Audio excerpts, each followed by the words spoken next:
everybody. Welcome to the Players Take episode 247. I'm your host, Justin DeSimone, joined by my co-host, Montrell Rice. Montrell, how are you this week? I'm doing fine. How about yourself? I'm doing okay. The sickness has left me. However, my allergies struck over the weekend. So I'm still a little sniffly this week, but not feeling poor like I was before. So Okay. Yeah. I was I understand. I was in the same boat a couple weeks ago.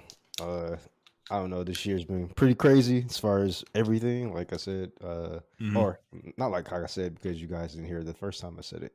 I said this year has been a lot like Final Fantasy 16, where the highs are really fucking high and the lows are extremely low. At least my year was. This year 2023 was. So just kind of ready for the new year.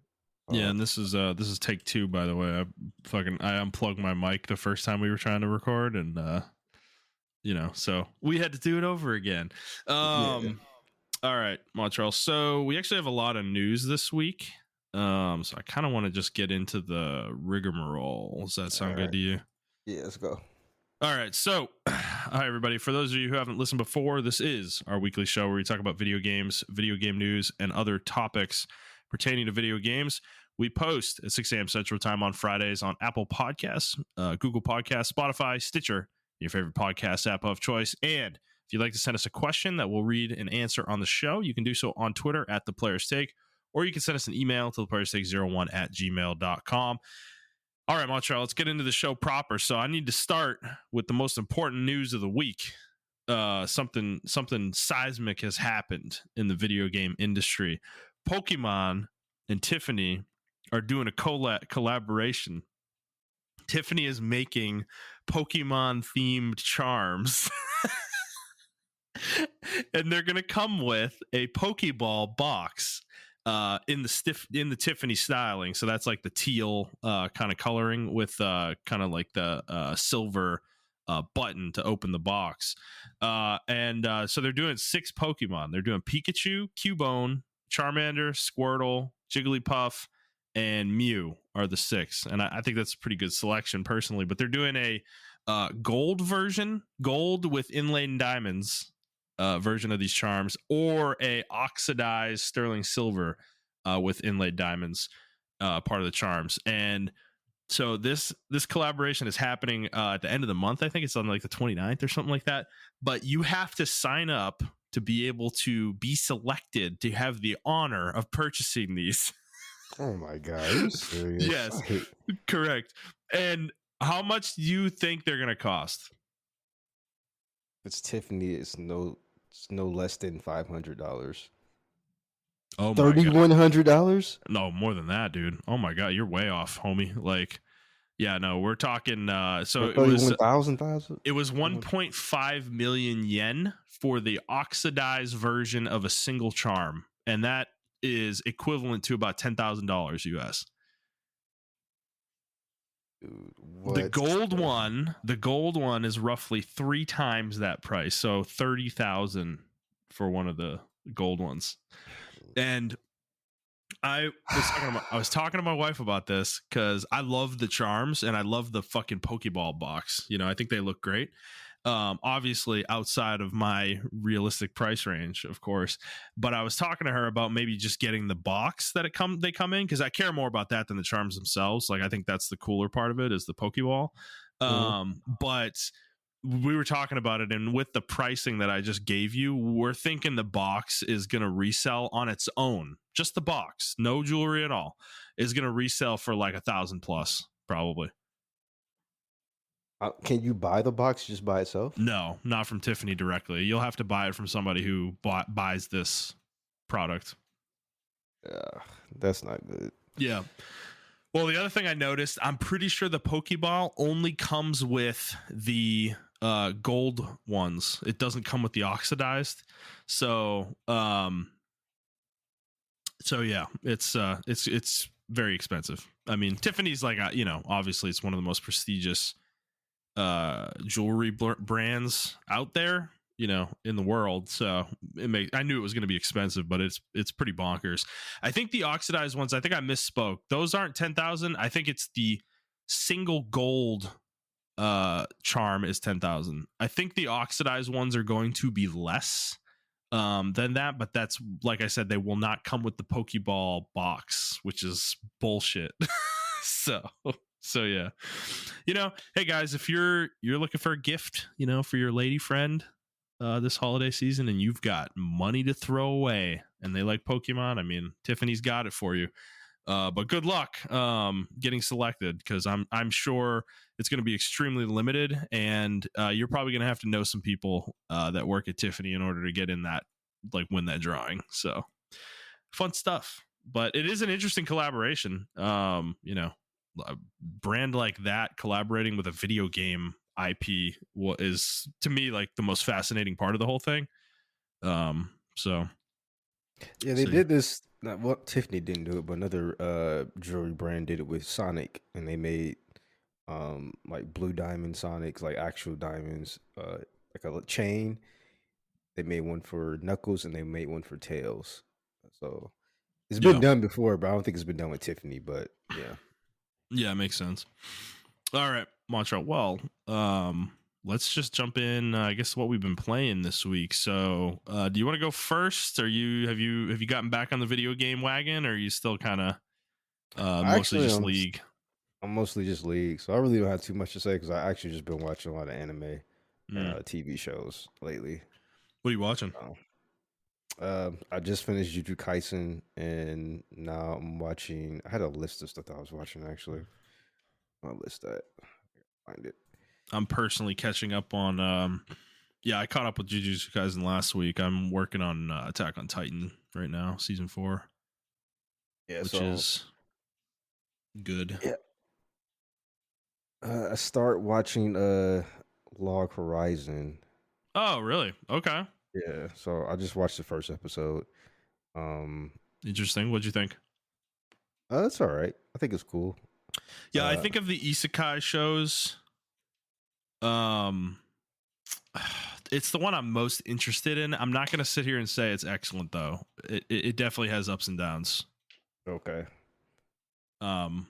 There's some really fascinating parts of the show, and then there's some parts of it that are just like, oh my god, I want to like blow my brains out. There's a lot of relationship drama in some of it. Yeah. Which is annoying because it's really not good. So and then I watched the first episode of Welcome to NHK. Oh yes. Is this off my recommendation or? Yeah, I wrote a list of all the stuff you told me to. I wrote a list a long time ago, and I just never got back to it. Okay. But now, since I'm like in a gaming slump, I'm going through it, and I'm kind of just in the mood to watch anime again because I kind of fell off anime for about almost 2 years. Mm-hmm. So yeah, so I'm trying to find some stuff to like kind of binge and stuff like that. So are you doing like an episode on each one, just seeing which one grabs you? Yeah, and then I'm eventually going to still come back to them and watch them because they're still in my list. So what about Welcome to NHK? What did you think? First episode? The first episode was kind of boring, but yeah.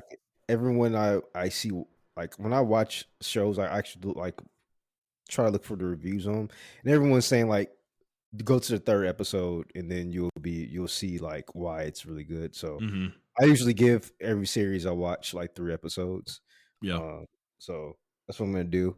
I finished the One Piece anime, or the One Piece, not the anime. God.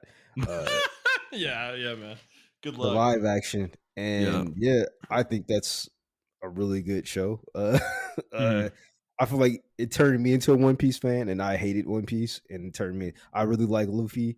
I actually like the whole cast. Actually, I think they're really good.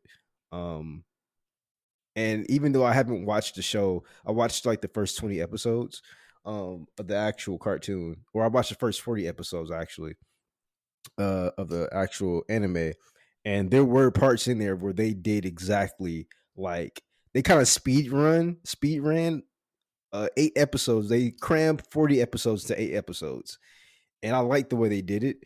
And yeah, they kind of speed ran some of it, and I liked it. I just liked how they got rid of a lot of the filler and everything like that, and they just went straight through it. I think like even on Naruto, something like that, live Oh, action, really good. absolutely. If they speed ran it, they can do it really good.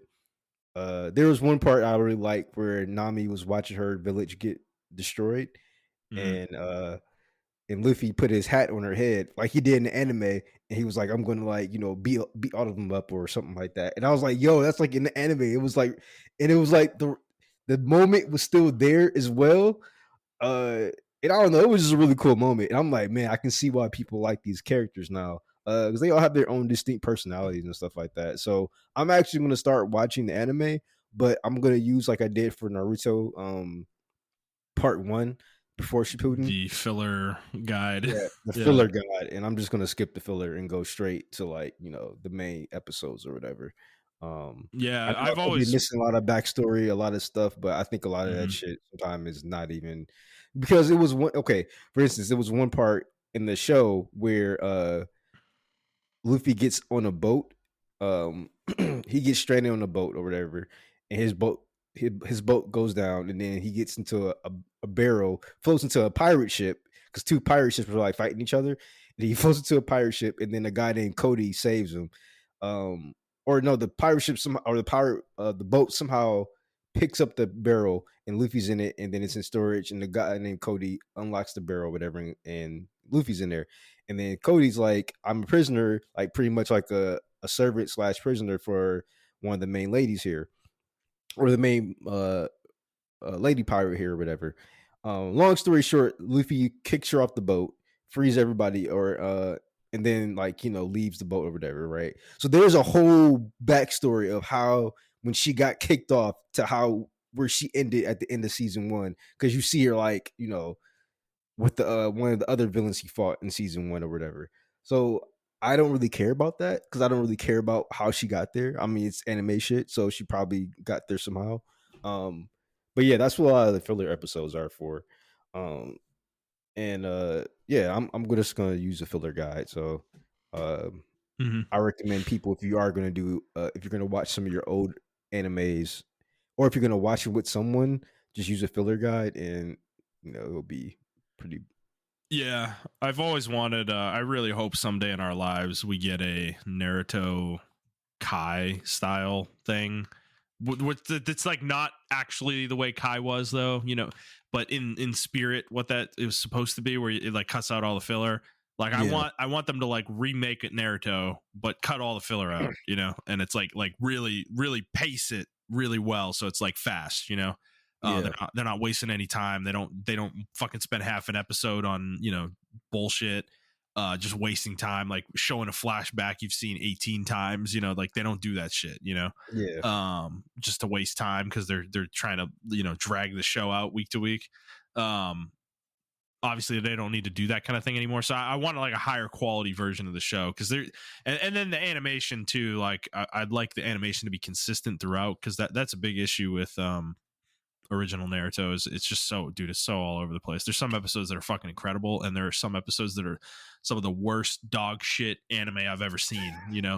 animation. And I literally could tell you the episode numbers. Like Uh, it was that distinct. So in Shippuden for me, it was the guy versus Kisame, yeah, yeah, dude. Kisame fight. It's Oh my episode god. 12 or 13 of Shippuden. Yeah, dude, it's the worst thing I've ever seen in my life. I cannot believe that aired on Japanese television. Like it's wild that got like actually approved and pushed through. It's crazy. It Yeah, just looks this like a was slideshow. yeah. I mean, it was before COVID, so they were all everybody was still on crunch mode and everything like that, and um, I think now, like you said, like if they did an actual, and I'm not sure why they haven't done it. Like, I mean, Naruto's pretty successful, so I think it does deserve the Kai treatment. I think One Piece actually should get Kai treatment, but it's not even over yet, so they can't do it yet. It's probably because Um, Boruto is still going. I oh think my god, until that's over and they actually leave this universe behind for a little while, they might do it at that point.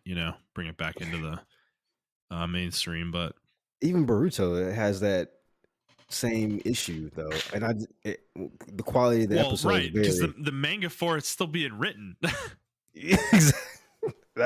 I don't know. It's just a lot. Like they have That's this why I don't. obsession with getting into these shows, like making shows based on a manga, that is like not finished, and it's not even close to being finished. And the original Naruto is like that.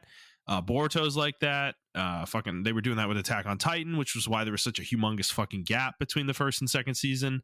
And the fact that it took 11 years for the 4 seasons of anime to be finished is because the manga was still being written when they did the first season of the show. It wasn't even halfway done by that point, I don't think. So it's like, yeah, that's part of the issue with a lot of anime is they like to do, they kind of did what Game of Thrones did, try to adapt a story that hasn't been completed yet, and then it doesn't get completed by the time you catch up to what's current, and you're just kind of fucked. So Yeah, and I think they should use that time to flesh out the episode. So I like what Jujutsu Kaisen's doing. I like what Chainsaw Man's doing because those are still ongoing mangas. But like Chainsaw Man and Jujutsu Kaisen are way ahead of like where the current season that just came out are going to be at. So the quality of the anime is going to be really good because they're still behind and they have to catch up, or whatever. Well, yeah, they build in a gap between their seasons so that the manga they don't have to make filler. They're not trying to keep the show running consistently for 52 weeks of the year. That's what Naruto used to do. My Hero Academia is the same way. It kind of does it that way too, and it's to that show's benefit. One Punch Man is like that as well. It's still an ongoing story, and there's only been 2 seasons of that. For the reason that there wasn't enough material to make a 3rd season until recently, so yeah. So yeah, I mean, it makes more sense. It's just a little frustrating to me to have these gaps because it really hurts interest for me in these shows. Like, I don't want to watch a season and get 20% through the overall story and then have that be the rest of that last 80% gets stretched over like 6 or 8 years, Yeah.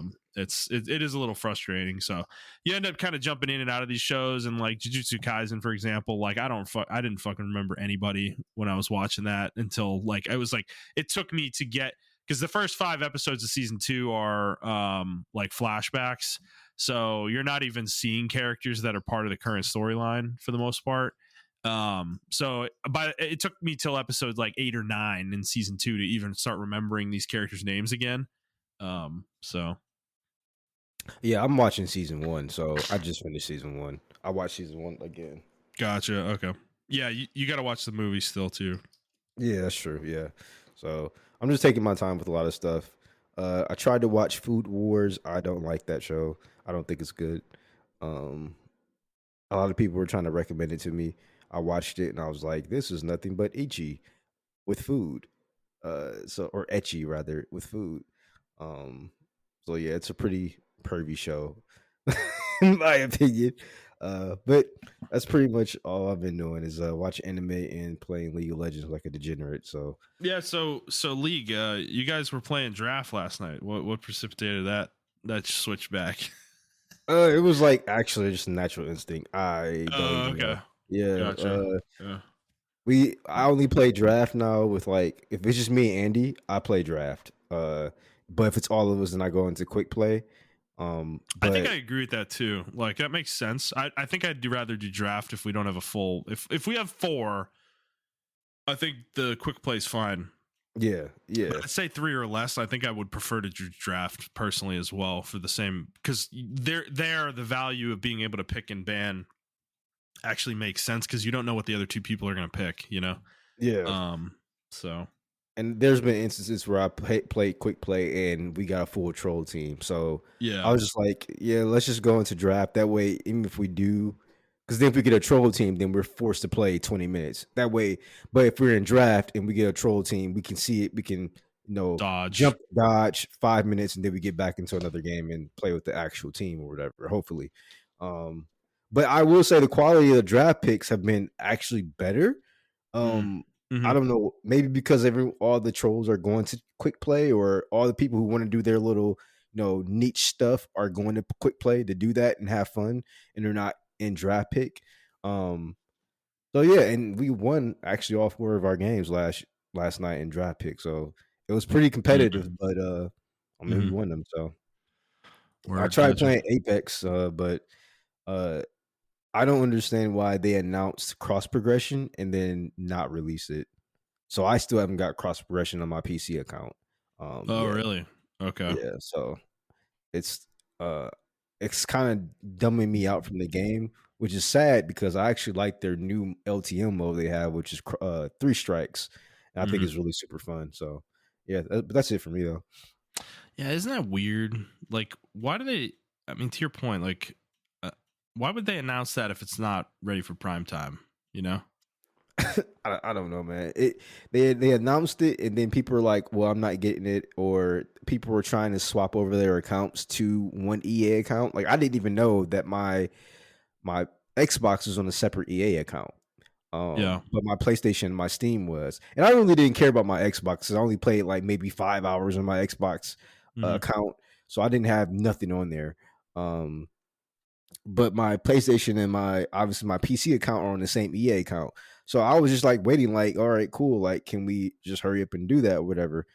And it still was taking all day to I mean, I still haven't got the notification. And then they said they're gonna do like rollouts or whatever. Well, Hmm. like, don't tell people we're doing cross progression and then put an asterisk that says, actually, we're doing rollouts. And it's like that's not the With same, bro. no time frame attached to it either. Yeah, None. that's. None. They said the first week of the patch or the first week of the new season, they said it was everybody was gonna get it like, it was gonna be rolled out during the week. And then it didn't happen that week. And then they said, okay, well the next Monday we're doing rollouts again. And then like I would say only 2% or 3% of the entire fan base has gotten Yeah, the fucking cross they're progression. And having a it's not problem. yeah, and it's not even like I thought maybe they would do like the celebrities first or the influencers or whatever. And not even the influencers got it. It's just really random people like getting the cross progression. So they Yeah, are they gotta having be. issues They with must it. be having. They must be having a problem behind the scenes, or they're Yeah. just being really cautious. Yeah. And I just like I said, I understand it from like a software point of view and being IT, I understand it. But also I understand that if you're going to roll out something, if you're going to announce something, you have to be ready for it. And like once again, I just feel like if this was any other business, people would be shitting on them. But because this is a video game business and they're developers, we can't shit on them because they're working so hard. Oh, they're an indie Hmm. company. So it's like Yeah. Yep. I don't know, man. It's just annoying. All right. Well, fair enough. All right. So I've been playing mostly Genshin Honkai. You know, same old shit there. I've also been playing Star Ocean Second Story R. So now that I'm done with Spider Man, I moved on to this game pretty much mainly, and I've played about 15 hours this past week. Um, funny enough that I haven't played in the last like 2 days at all. So that was through like Monday that I got to 15 hours. So, but man, this game, dude, I'm in love with this game. I love what they did with this remake. This is a fucking perfect. This is exactly what I want out of like an old school remake. If you're not going to completely remake it the way like Square is doing with Final Fantasy VII, if you're going to keep it in the same retro styling, this is the way to do it. This game is so, it's just the graphical style is really nice sprite based art, but within 3D environments. And I like the style a lot. I think it looks really good. The character art is mostly really good as well. But the game itself, so I described this a little bit when I was playing the demo, but just to go a little bit more in depth. So Star Ocean 2, which is what this one is it's an action RPG in the vein of Tales, the Tales of games like Tales of Arise and etc. And the battles take place on battlefield, but you control one character, and it's action combat. So you go up to enemies and you press circle to attack. X is your dodge, but it's a timing based dodge mostly. If you miss the timing, you will actually get hit. And if you do, you'll get like stunned basically, and be open to attack. And it's very critical that you hit the dodge at the right timing if you're going to use it.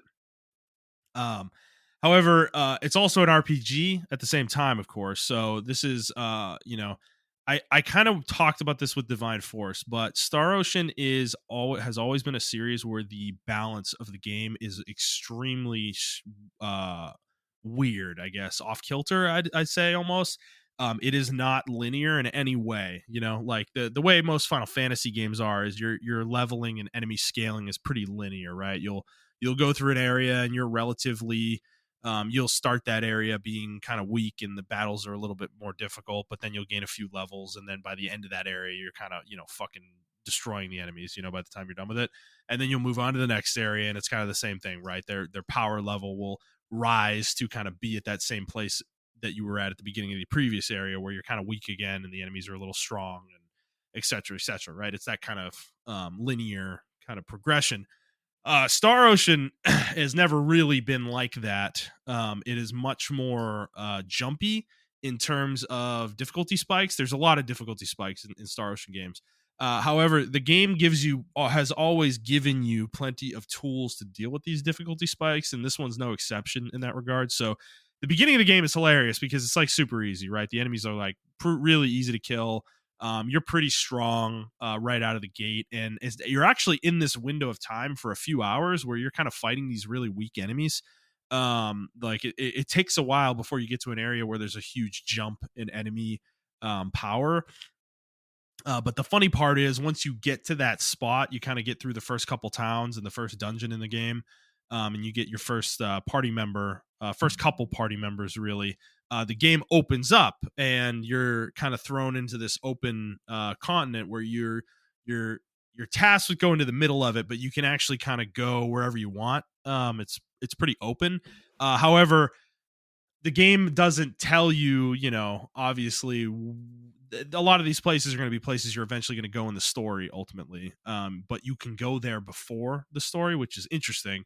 But you're not prepared for it because you go there and the enemies are like super powerful compared to you. Like the battles are extremely difficult to the point where your character's getting like 2 or 3 shot, so you're kind of going there a little early, but you can kill these enemies like at this point if you're smart and you play the battles correctly. But so I like that element. It's very old school where the game lets you go die. Like if you go into an area that you're not supposed to be at, the game does not tell you. It doesn't warn you. It kind of is just like you're there and you get into a battle and you're like, oh fuck, I'm fucking dead. Like you die in one hit kind of thing. Yeah. And I like that styling to these old school JRPGs. I prefer that to the more handholdy style because it's like it's a world, right? It's supposed to be dangerous. It's like you're on an adventure. Like I just like that element being within these games. So having that here is cool. I will say with this game though, there's a feature in it that kind of dulls the difficulty quite a bit. I will say because anytime you die in battle, where your whole party dies, you can just restart the battle from before you started it, and as long as you can beat it, you'll maintain your progress. So that makes the game pretty easy. If you're not going into a battle that you cannot escape in some way, or like you're not going into a boss battle that is so powerful, like there's no way for you to ever beat it, and you get yourself kind of trapped into this battle.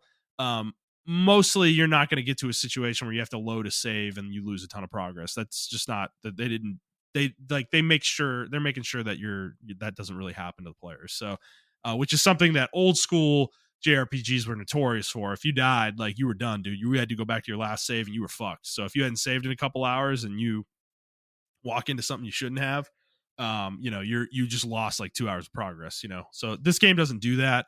It's much more modern in its sensibilities in that way. The other thing they implemented in this game is quick travel. So anywhere you've gone in the game, dungeons, towns, you can warp to a save point, any save point you've ever been to, which is super convenient. It makes this game a lot easier to play. I've read, some stuff online of people talking about this game in the original version of the game back in older consoles, that there was no quick travel. So when the game sent you across the planet, you had to travel across the planet, like walk all the way there. So it would take you a while, especially if you're walking through areas where you are fighting battles that are difficult.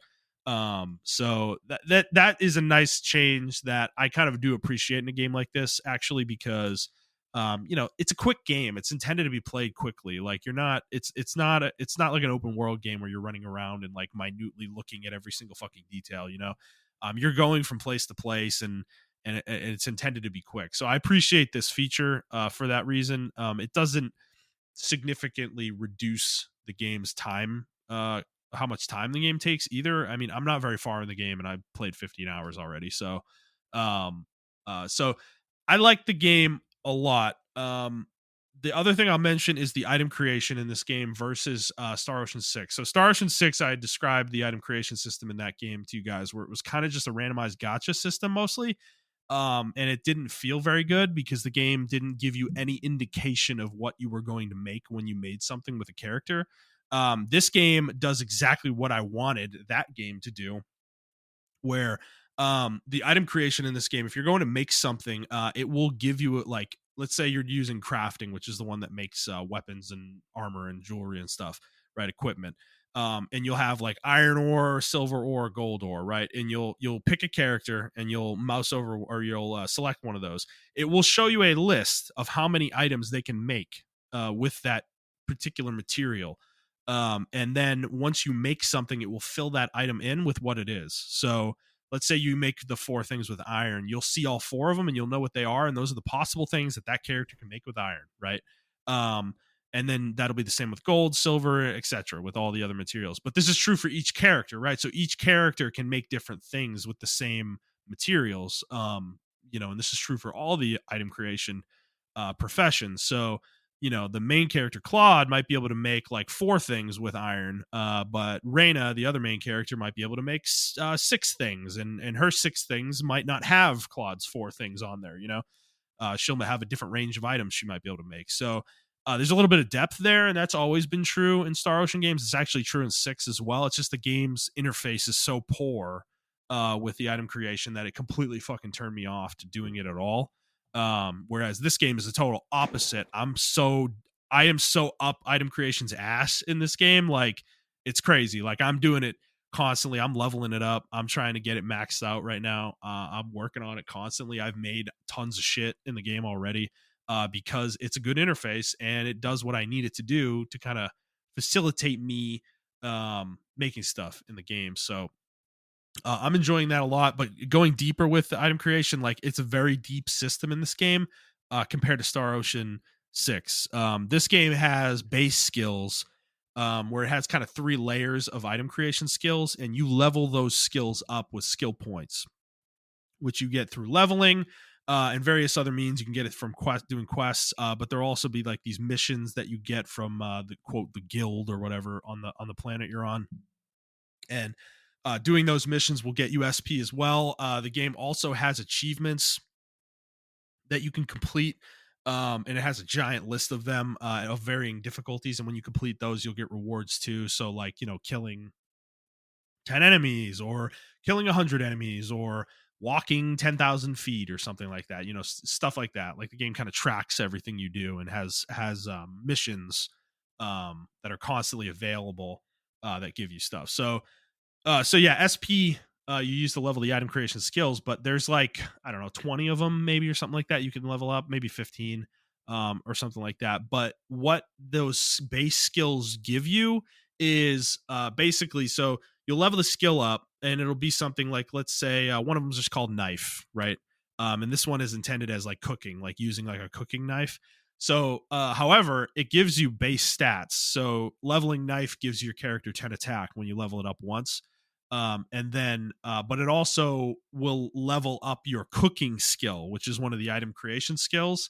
But you have to kind of mix and match and level these things in tandem in order to level your skills. So knife's not the only thing that's related to cooking. There might be another one called recipe knowledge or something like that.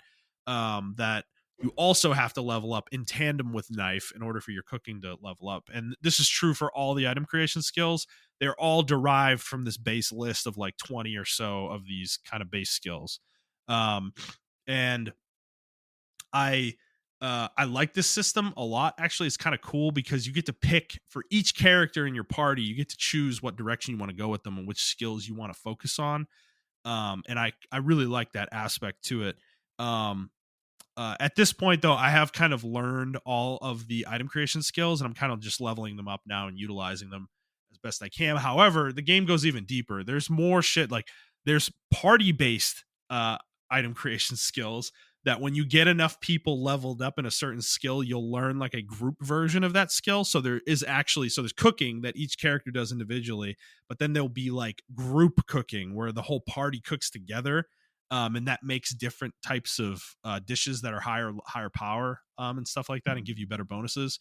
Might heal for more stuff like that, which is really cool. So there's another layer to it, but then there's also another layer to this where there are more like practical survival skills that you have, like adventuring skills, where you'll have something called like scouting, for instance. So the battles in this game are not random.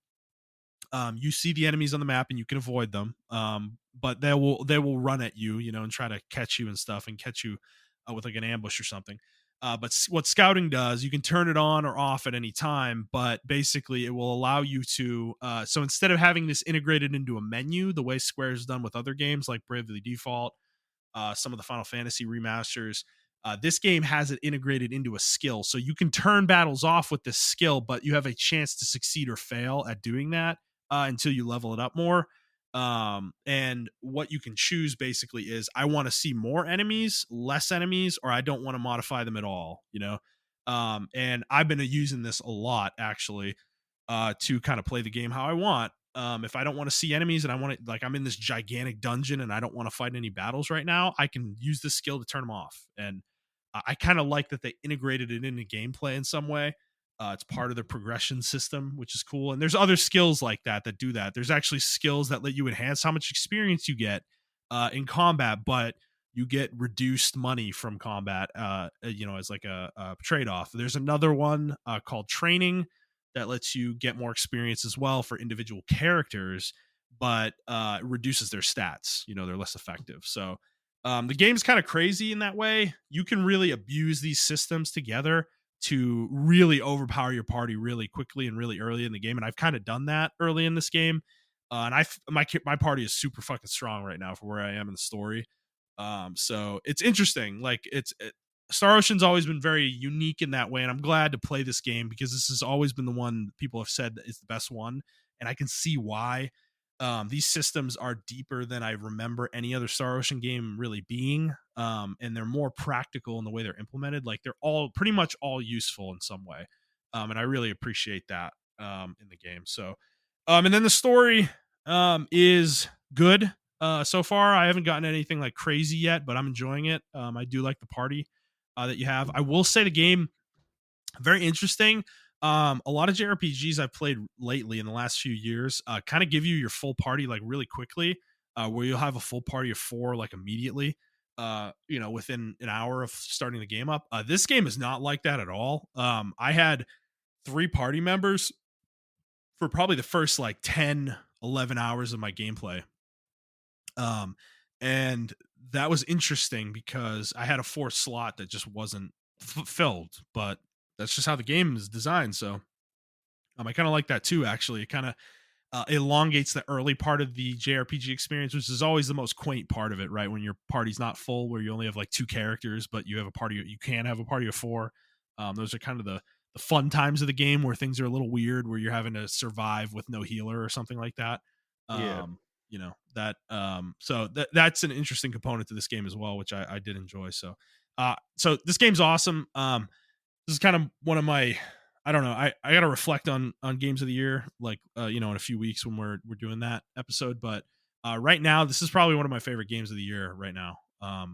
And I say that with no, like, just having come off Spider-Man, I'm enjoying this game more than I enjoyed Spider-Man probably.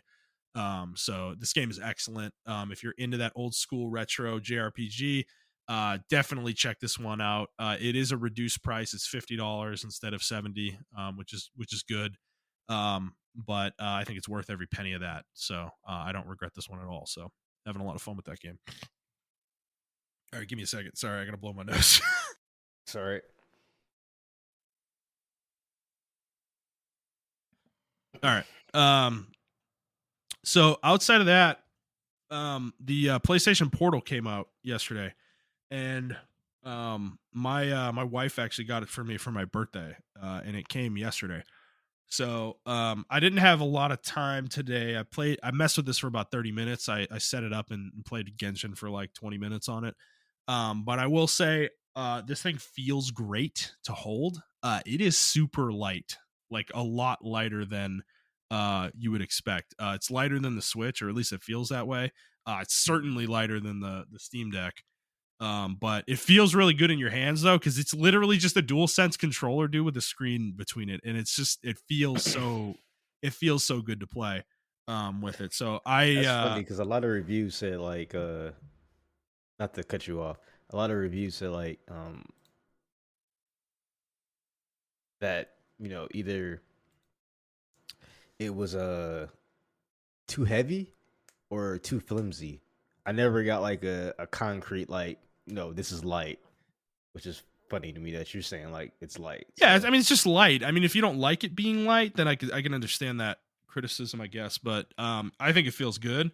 Like it feels pretty natural to me. I think it is a little awkward with the screen in the middle. I will notice like my the precision of my movement in Genshin was a little off. Like I got to get used to playing with it. I can tell, but that's not the device's problem in my opinion. Like that's just me. I got to get used to using the device and playing an action game with it. I will say in terms of the streaming part, so playing from your PS5 remote play within my house, it worked pretty well.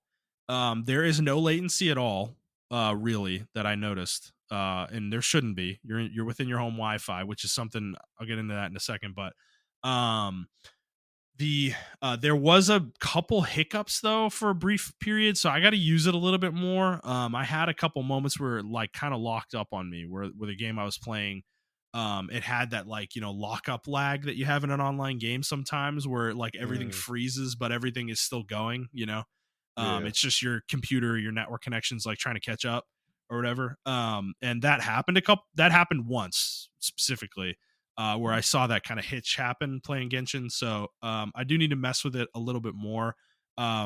If that's an occasional thing that happens, obviously it's not going to be a huge problem in your turn-based type games or games that don't require constant interaction.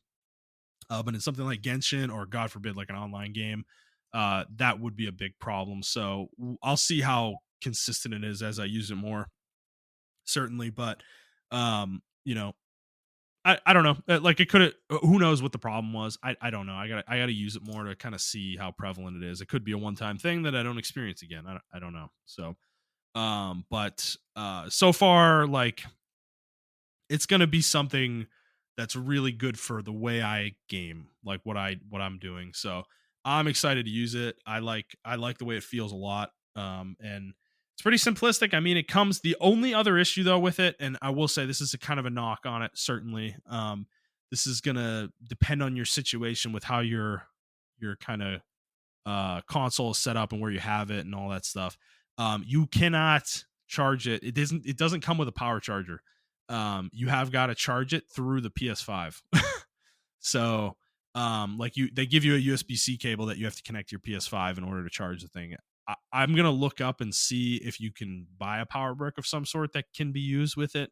Um, Got to see how safe that is, because electronics are very shaky with power transfer from charging a device with the power brick. You can't just plug any old power brick into these kind of things. You'll short circuit it real quick. So I need to look into that and see, like, is there like a phone type charger that you might be able to use with it or something like that. But um so yeah, that is kind of the one knock I would say on it for right now for me, is that is annoying because my PS5 is across the room, right? I don't want to charge it over there. I would rather have it on my desk charging over here the way I have my Switch right now. Mm-hmm. So that is kind of an annoying aspect to it, but it's not a huge deal. Like I just need to go over there and pick it up. But the problem is going to be if I'm using it for an extended session, I won't be able to plug it in, charge it, and still keep using it. And the battery life on it I think is only like 2.5 or 3 hours or something like that. That's what's reportedly what the battery life is. I don't know how that is in practice. So but yeah, no, it's cool. I mean, I'm excited to use it. I'm happy something like this exists, I guess I'll say. Which is cool. So Montreal, what do you think though? Are you still planning to pick one up maybe? Yeah. All the reviews I've seen have been okay, and my house is relatively small, so like a 3 bedroom, not multi level. So I think it should be okay for me, and we have a gig of internet. So Yeah. um, I don't know. I've seen people say like, like you pretty much like you said, like, oh, it works really, really well, or it sucks, and I don't know what it is. Um, I've Well, seen reviews say yeah. like they've used it for 5 to 6 hours, maybe not 5 to 6 hours, within its lifespan of staying awake or whatever, Mm-hmm. Yeah. alive, and they haven't had any hookups like a whole week or anything like that. But then I've Yeah. seen other people say like, I have a gig internet and I'm sitting right next to my PlayStation and it's not working.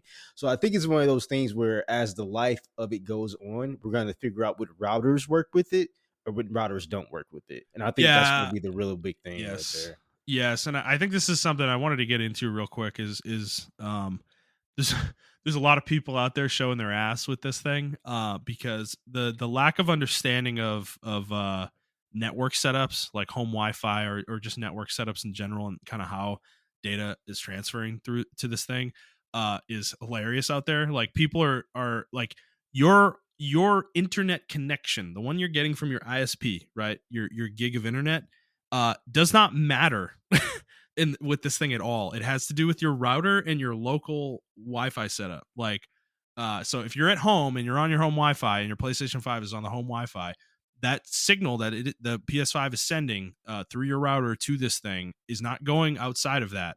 Like, that's how remote play works. It's not leaving your home at all. So you could have no internet connection and this thing would work. You know, Hmm. so that is the key here is your home Wi-Fi setup, where your router is, what model your router is, its range of broadcast strength and its broadcast speed. Those are the key things for making this thing work well. So if you're having issues with it, you need to rectify one of those things probably.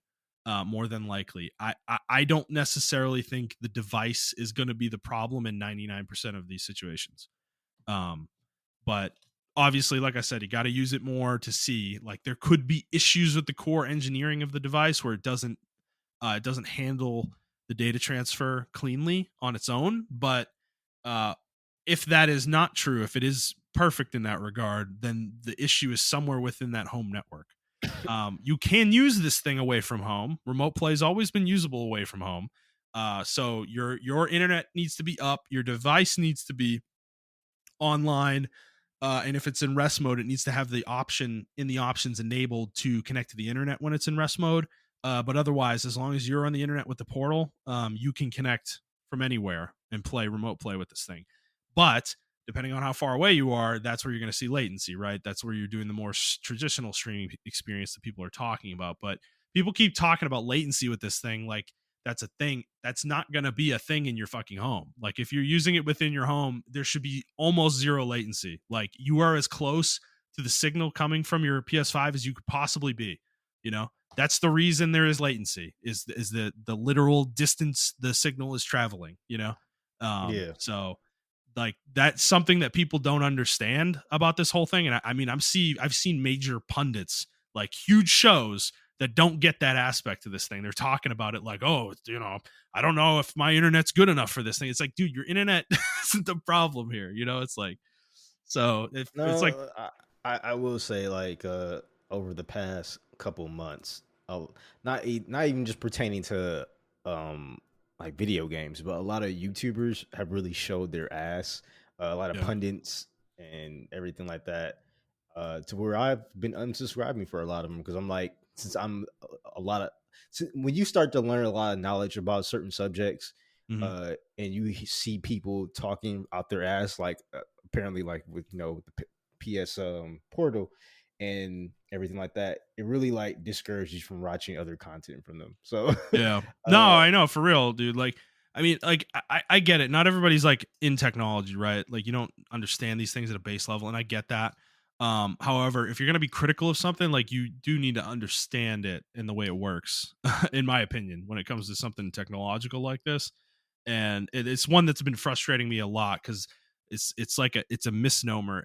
If you're within your home network, that's all that matters, you know, like the way your home Wi-Fi is set up, and people don't understand that, like, dude, you can't put your router in one corner of the house and expect to get a perfect signal in the complete other corner if you have a giant house, you know.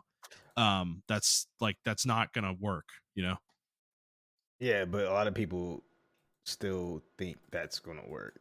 Like if you tell people like, "Hey, this is what it is," then they're gonna look at you and be like, I don't know, man. It's Well, just you really can't blame, weird." like, the thing is, okay, if you're gonna be that way, right? You can't blame Sony for that.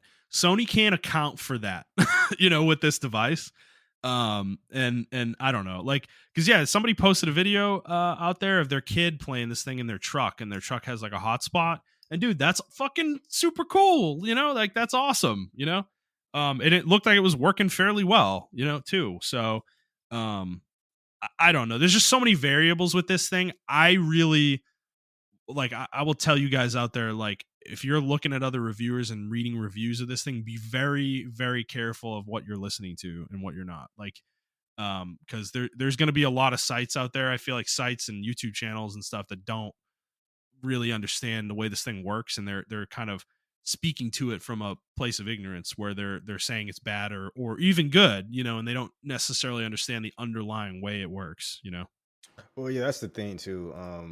I've been seeing a lot of people say like this device is stupid. Why does it even exist? It's so dumb and everything like that. And even I was like that to a certain extent.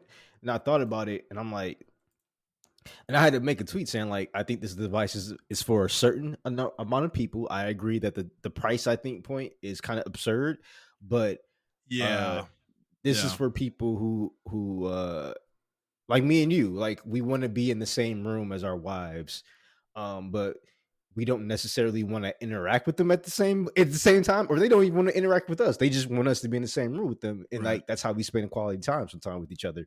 Um, and yeah, like both of our wives don't like our gaming rooms, so it's like okay, well, Yeah, right. I can be out there playing my game, playing, it's not just the Switch I can play my PlayStation games now.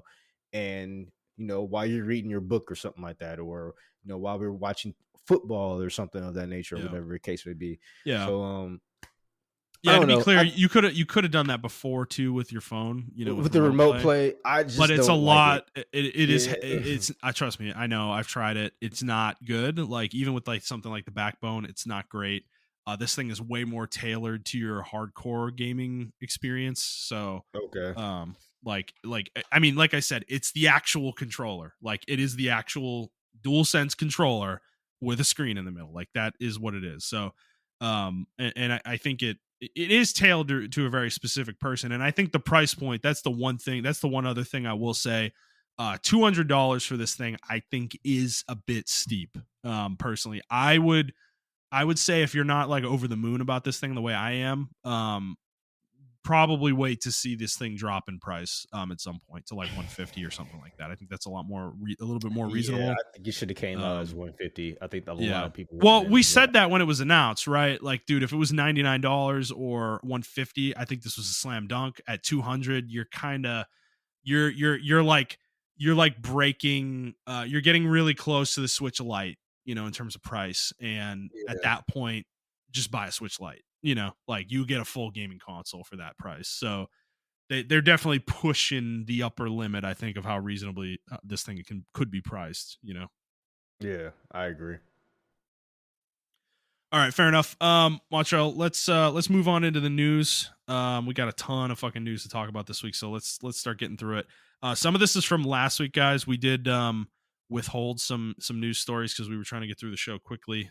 So some of this stuff is a little bit older, but still relevant. We wanted to talk about it. So first thing is Sony actually has actively confirmed that they are delaying half of their planned live service games beyond March 2026.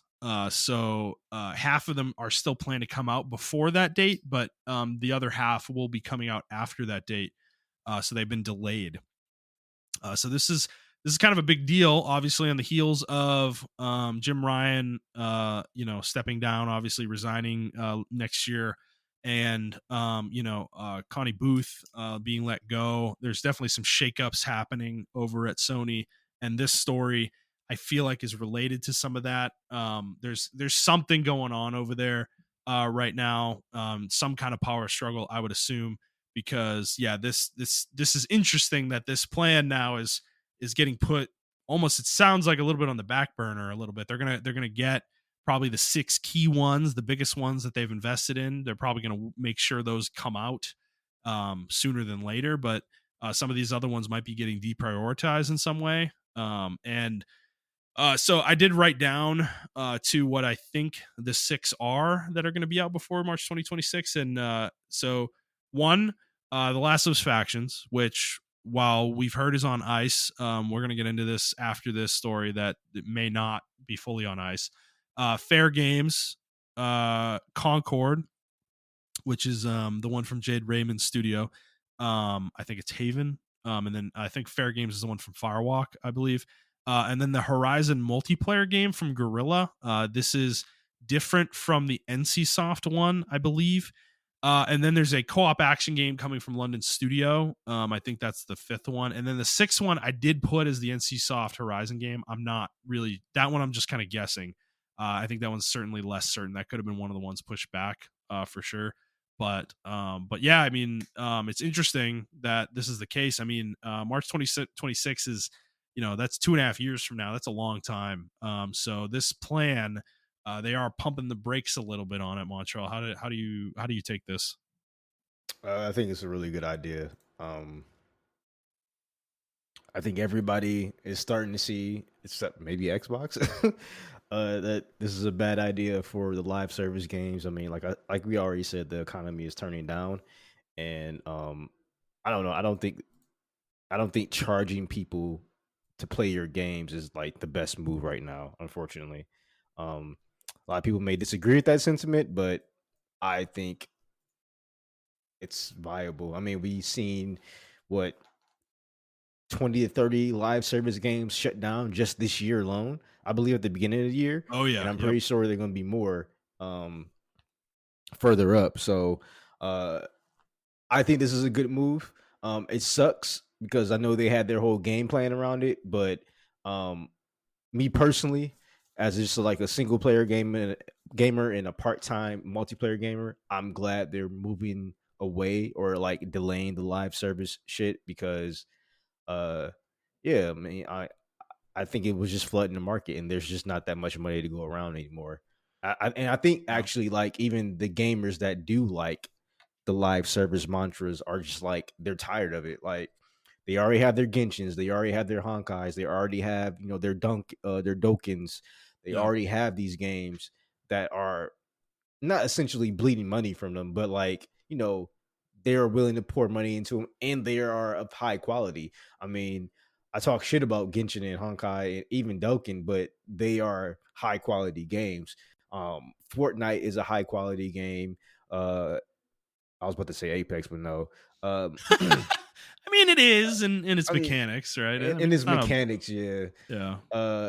But I'm talking about like they just firing all cylinders, which is like Fortnite, League, Dota, and all that shit. Like, those games are really firing on all cylinders. 14. Yeah, Final Fantasy 14 is a good example. Those games are firing on all cylinders, and that's why they are able to make money. And I think companies just see dollar signs and like, oh, if we can emulate this, then we can get that fan base. I don't think they realize. I don't think they understand the level of investment they need to have. Like, dude, exactly. do you really think Sony, like Sony and their studios, are going to perpetually support these games going forward for like 5-10 years the way that they need to be? I mean, like, to me, this is a hot take, but I don't think Sony in general can handle online shit. I don't think so either. I don't think they're Xbox. It's never been their strong suit ever. Exactly. And I know that's a hot take for a lot of people, but online shit has never, even their own network. Like, now their network is really good, but we had to struggle to get here. It took them 15 years to get there, bro. Like, Xbox had this figured out from the word go, like, this wasn't a problem like 20 years ago, their fucking network. Like, like Xbox's network from 20 years ago is probably better than Sony's from 10 years ago. You know, it's like that, and that's fucking embarrassing. Yeah, and that's what I mean. Like they're just now getting here, and I don't have faith. And even if their studios, right, even if they hire more people to run, let's say they factions come out, right? They're going to need a support studio to support content for it, have new content come out for it constantly, new events and everything like that. Guerrilla's not equipped for that. Guerrilla is, we're going to work on this same game for 7 years and then we're done and we're moving on to the next game. Even if you hire a support team, the culture that people don't understand is like, this is a huge undertaking. And I think Respawn is a great example of that. They're a great company. They're a great student. They're talented people. But when it comes to running live service games, we've seen each game kind of fail on that front. I mean, yes, Apex is successful and it's giving them lots of money, but bro, But it's for been how much 4 longer? exactly. I mean, we've seen 2 games that they ran Yep. multiplayer games that they ran fail. We've seen Titanfall fail, and we've seen Titanfall 2 just fail as well, as far as like the way they handle those games after launch. And even Apex to a certain degree, like I said, it's failed, it's running on all cylinders, yes, but man, if you like actually get into the shits of the game, like me and Justin are, or other the fan base is, like you'll see put a curtain behind, and people are very upset about how certain things are running behind the game. Mm-hmm. To whereas I'm pretty sure you can find that in any community, but like when I go over to Fortnite, I don't see people complaining about, why does my cross progression not work or all this other bullshit like that and blah blah blah blah. And those are very simple things. When I go over to Genshin Impact, I don't see that. They may complain about, pool rates or whatever, but I feel like that's, what you're kind I of mean, getting it's the into. name of the game with that. Yeah, Yeah, right. yeah. So I don't know. I think one company that does it well, as far as like dipping their toes in and out, is Nintendo. They dip their toes into like online, but they're like, we're not truly online, even though they're online as shit. Um, we don't go to Nintendo for like super online games, right? Like, I mean, Yeah. Mario Kart is online; it's a live service game at this point. But you can play that completely offline and be completely fine, Yeah, and it was So built as an offline game, right? Like, exactly. I will say, I think, like, I'm not going to sit here and say that Sony shouldn't get into this at all, right? I think that the investment here makes sense to some degree. I just think the heaviness with which they decided to jump into this arena didn't make sense to me, because they're not equipped as a company to make these games, right? None of their studios are, which is why they bought Bungie, which is starting to look like a fucking boat anchor right now. And that was like, to me, like, that might be part of the reason Jim Ryan's gone, or gonna be gone, like, and that's just speculation. There's not been no reporting of anything like that, but dude, like, I mean, a guy like him in this situation, man, like, other than these decisions lately up to this point, he actually did a pretty good job as a CEO.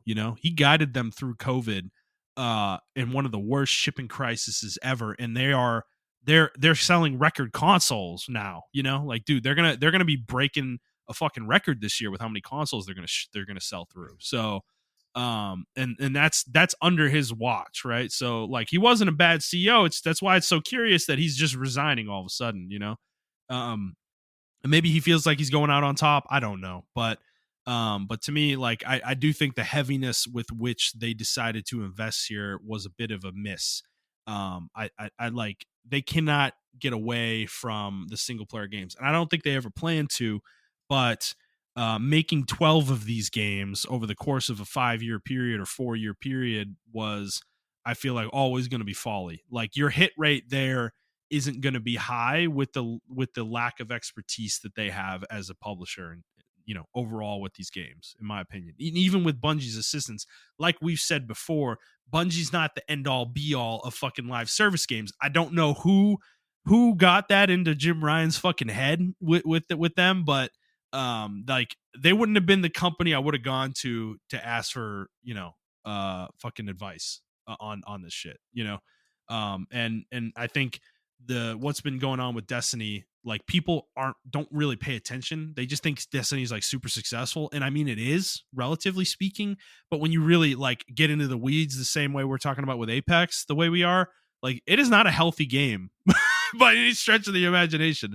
It is a game that has slowly been degrading over time, and people are not happy about it. So it's I don't know. Like, I just think their overall strategy here was a little bit too aggressive to me. I think they should have dipped their toe in a little bit more first, made 2 or 3 of these and see how they did, and do it with IPs that are safer to do it with, like Horizon and The Last of Us, rather than just jumping like fucking head first into the pool with no life raft, you know. Yeah. And so I don't know. So I think this is a good thing. I like to see this. I'm actually glad they're pumping the brakes a little bit.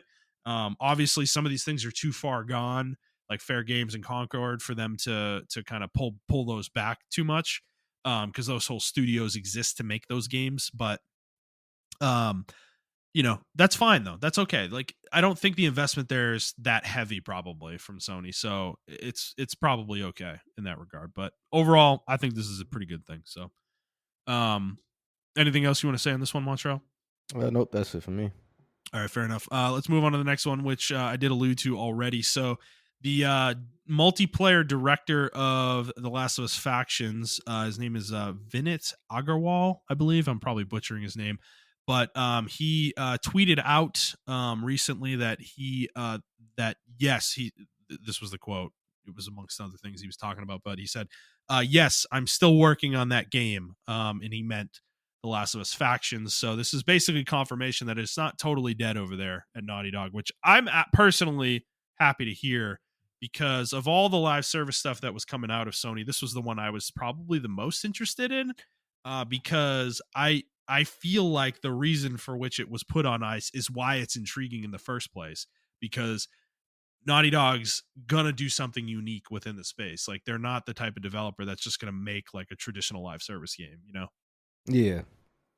Yeah, I mean, I'm glad they're still working on it. It was just all the news that came out, and it was just a really bad time. Uh, but this is like, I would say, one of their most anticipated multiplayer games of all time. Like, I haven't seen people hype for a Sony multiplayer game in a while, to be honest with you. Can you think of a Sony multiplayer game? Like, I would say, SOCOM maybe. oh yeah, that's a really good one though. The one that got canceled. Yeah, That that's a never really came good one. out. Yeah, that SOCOM game. I would Uh, say this is almost like Halo level hype for this yeah, factions for Sony fans.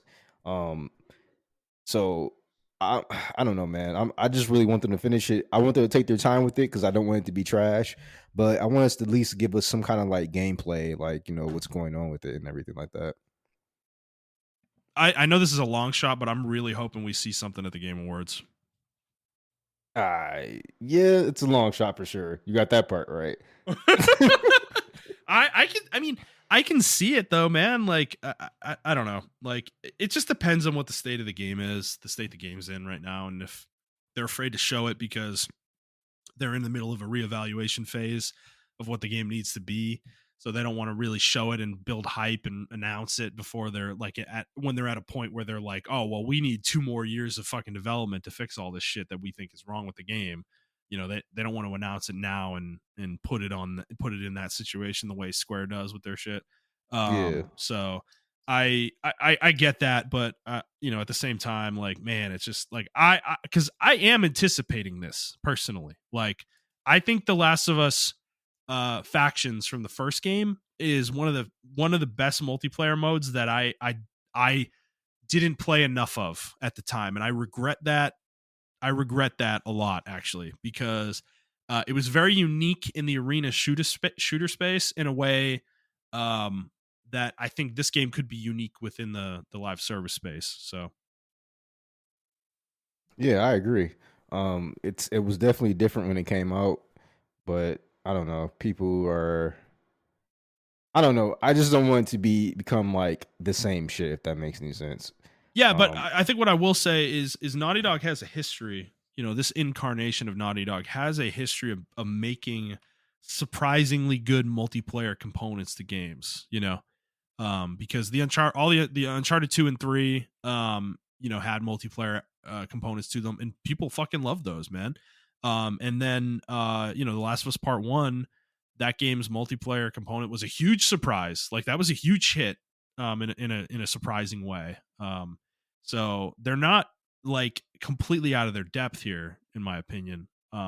Which is why I hope we get this game. So Yeah, I agree. all right, let's move on to Warner Bros. More live service stuff. So in their latest Q3 earnings call, they talked about wanting to expand more of their IPs and their games into live service and free to play offerings. And this is a quote from their CEO David Zaslav.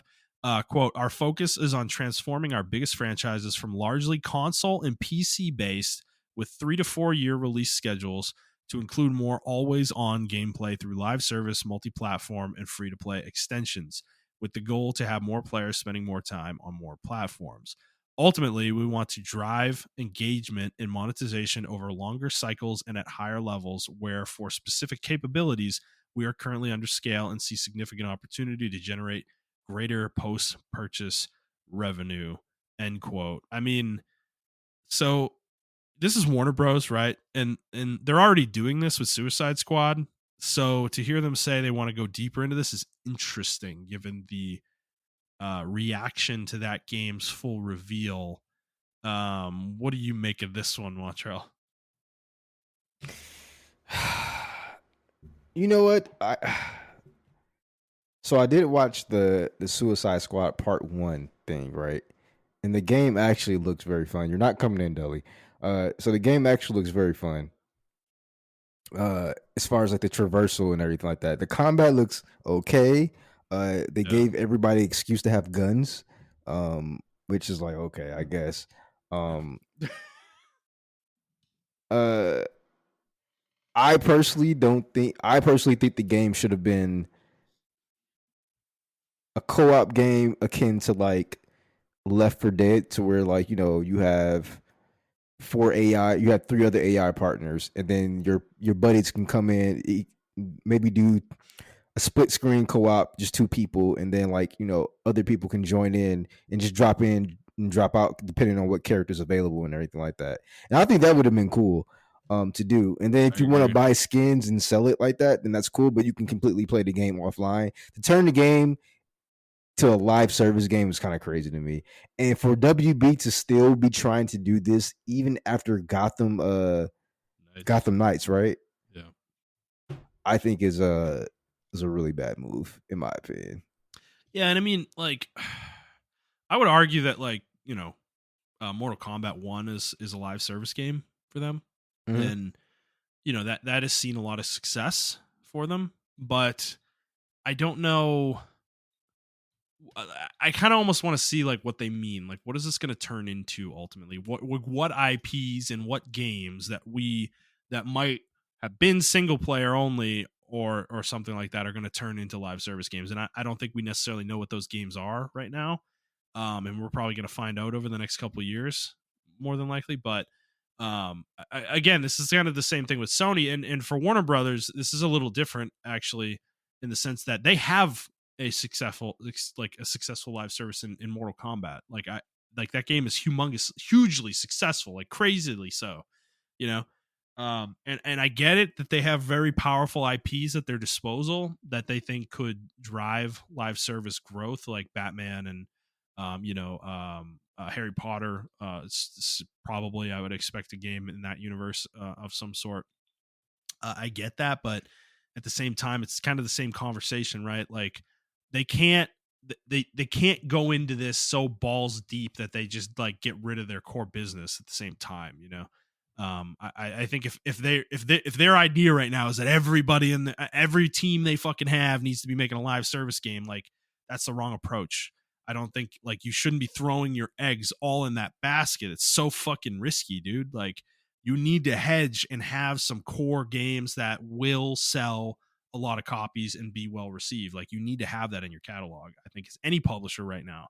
And I think if they don't have that in their plan in the short, midterm, long term, like, they are making a huge mistake, and they're gonna feel that down the road. So Yeah, I agree. I don't know, man. I think they should still focus on single player games, in my opinion. I think that's where they got their best game output. I mean, to turn their biggest friend, maybe okay, they do own Lord of the Rings, so maybe we'll get a Lord of the Rings online too, or something like that. I can definitely see that. Like that's Yeah, but I like doable. this is okay. This is what I'm talking about though. Is there relevant interest for something like that right now? No, that's the point though. That's the point I was going to get to. Right? Yeah. They even turned Shadow of War into a live service. They tried to turn Like into a live a service. fucking gotcha Yeah. microtransaction loot box. God, oh, So it's so like bad. I don't know what world they're living in. I mean, maybe they're just looking at the success of Mortal Kombat and they're like, yo, we can actually do this. This is actually doable. But they don't understand that Mortal Kombat also has tons of offline features. Like Yeah. I don't have to play online Yeah, and to it's play this also game. leading the space it's in. Like it is a leader in the fighting game space, you know? It's Yeah. not a follower, you know? So I don't It, know. it has a robust story mode, a very robust story mode, uh good single multiplayer mode. And I feel like executives don't understand that. So if you want to turn Lord of the Rings into a multiplayer game, I just don't. I don't know. I don't see the. I see the idea, right? But then I don't see the idea because, like, we tried to make I mean, it was years ago, right? But we tried to make a Lord of the Rings MMO. We tried to make a Lord of the Rings online. We tried to do all this stuff before. Those games had great attention to detail, which I think WB is not willing to do. You know, like it, Yeah. and this goes back to the earlier conversation where I feel like they only see dollar signs. WoW is making, or World of Warcraft rather, because I said WoW twice, so you guys probably don't understand what I'm saying. So WoW, Yeah. World of Warcraft is making X billion dollars a year. Wow, that's so cool. We should like emulate that. Final Fantasy 14 is making. We have the premium medieval IP, bro. Like the I'm sorry, fantasy IP. Like every fantasy is kind of based off our IP that we own right now. We should do something with that. And it's like, yeah, but do you understand how long it took for them to build the servers? Do you understand how long it took for them to make the content and then make more content after that? You know what other IP works as a multiplayer? Star Wars. And guess where that fucking MMO is at? People Yeah. barely talk about that shit anymore. That was So it was a failure immediately. That game was exactly, not well received. exactly. So I just don't feel like this is a good move. I don't feel like any live service, and this is not just coming from a live service hater. Like this is coming genuinely from the heart. I just don't. I feel like it's a huge investment risk. That's how I feel like live service should be looked at this point because it Yeah. is. You're putting all this money in. You may get a lot of money up front, but then after a while, maybe that's what they want. Maybe they're not thinking about the long term ramifications of this. You know? Yeah. Well, dude, to me there's almost a formula for this that somebody could calculate, like success of a lot, like relative success rate of a live service game based on budget. And I think the higher your budget gets, the greater the chance of success is, depending. And then obviously there's an element to the IP that is it a new IP? Is it an existing one? Is it something like Harry Potter that's like huge? Those kind of things will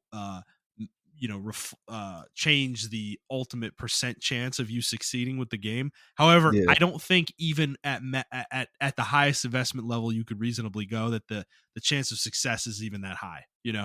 Like I'd put it at like 20% maybe. And it's like, I Yeah. mean, obviously I'm just throwing numbers out there, so No, I think that's doable. I think if you put $500 million into an IP, you got a 20% chance of like it coming out. of Fortnite level success, something like that. Exactly. Yeah. And that is not a reasonable expectation, and that's my point. I think you're going to fail more than you're going to succeed in this space, and that's why these things are an investment risk, which is why you need to buoy it with things that are more more like Hogwarts Legacy, right? That kind of game that is a one-time sell, but something that you can sell 30 million copies of if it's good enough, off the name of an IP. So it's like they kind of have to keep that in mind. And I just think this space right now, like, dude, live service games, I think anybody thinking about making a live service game, you really have got to sit down and think about, like, where are you going to get your audience from? Because they're not coming out of thin air, man.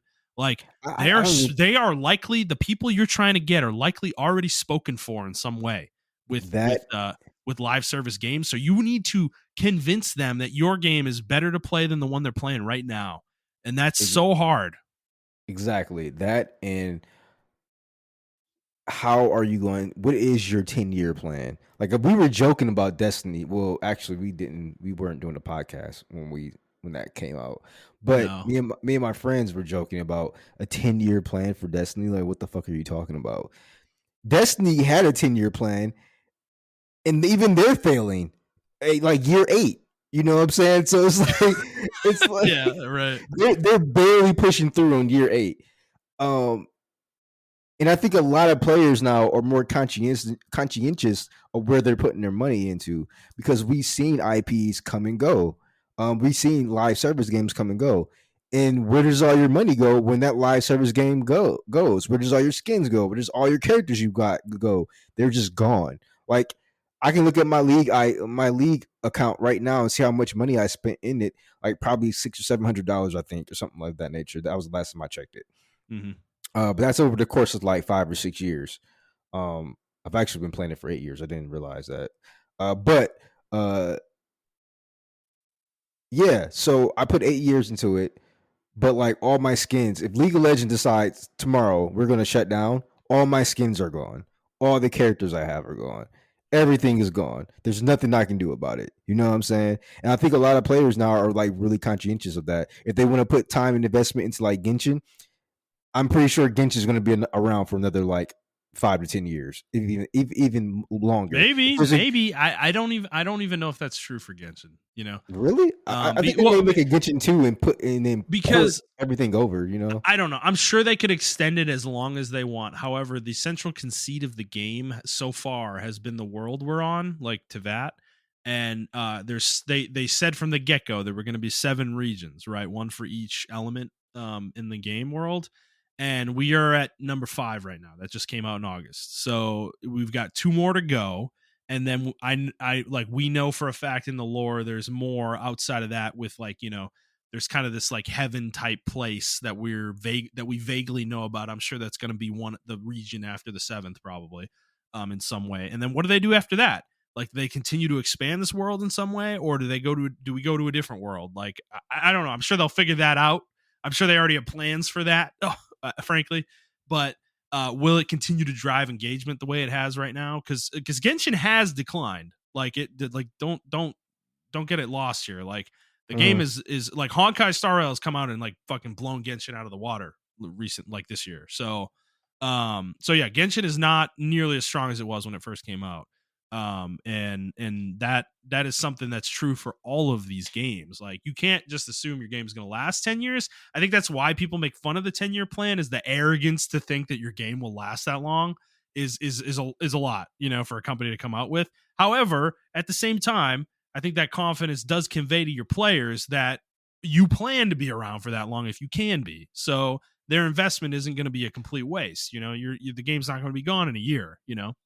And because we were just talking about last week, you know, like you were talking about Dragalia Lost, and I looked it up, and the game fucking shut down a year ago, and it was only out for 4 years, and that's a gotcha game where people spend tons of money to fucking get these characters, and it's like that, and all that shit's just gone, and it's like, that's fucking crazy to think about. So, and I think that was a relatively successful game. I know it was, actually, like, when it first came out, it was huge, you know. So I don't know, man. It's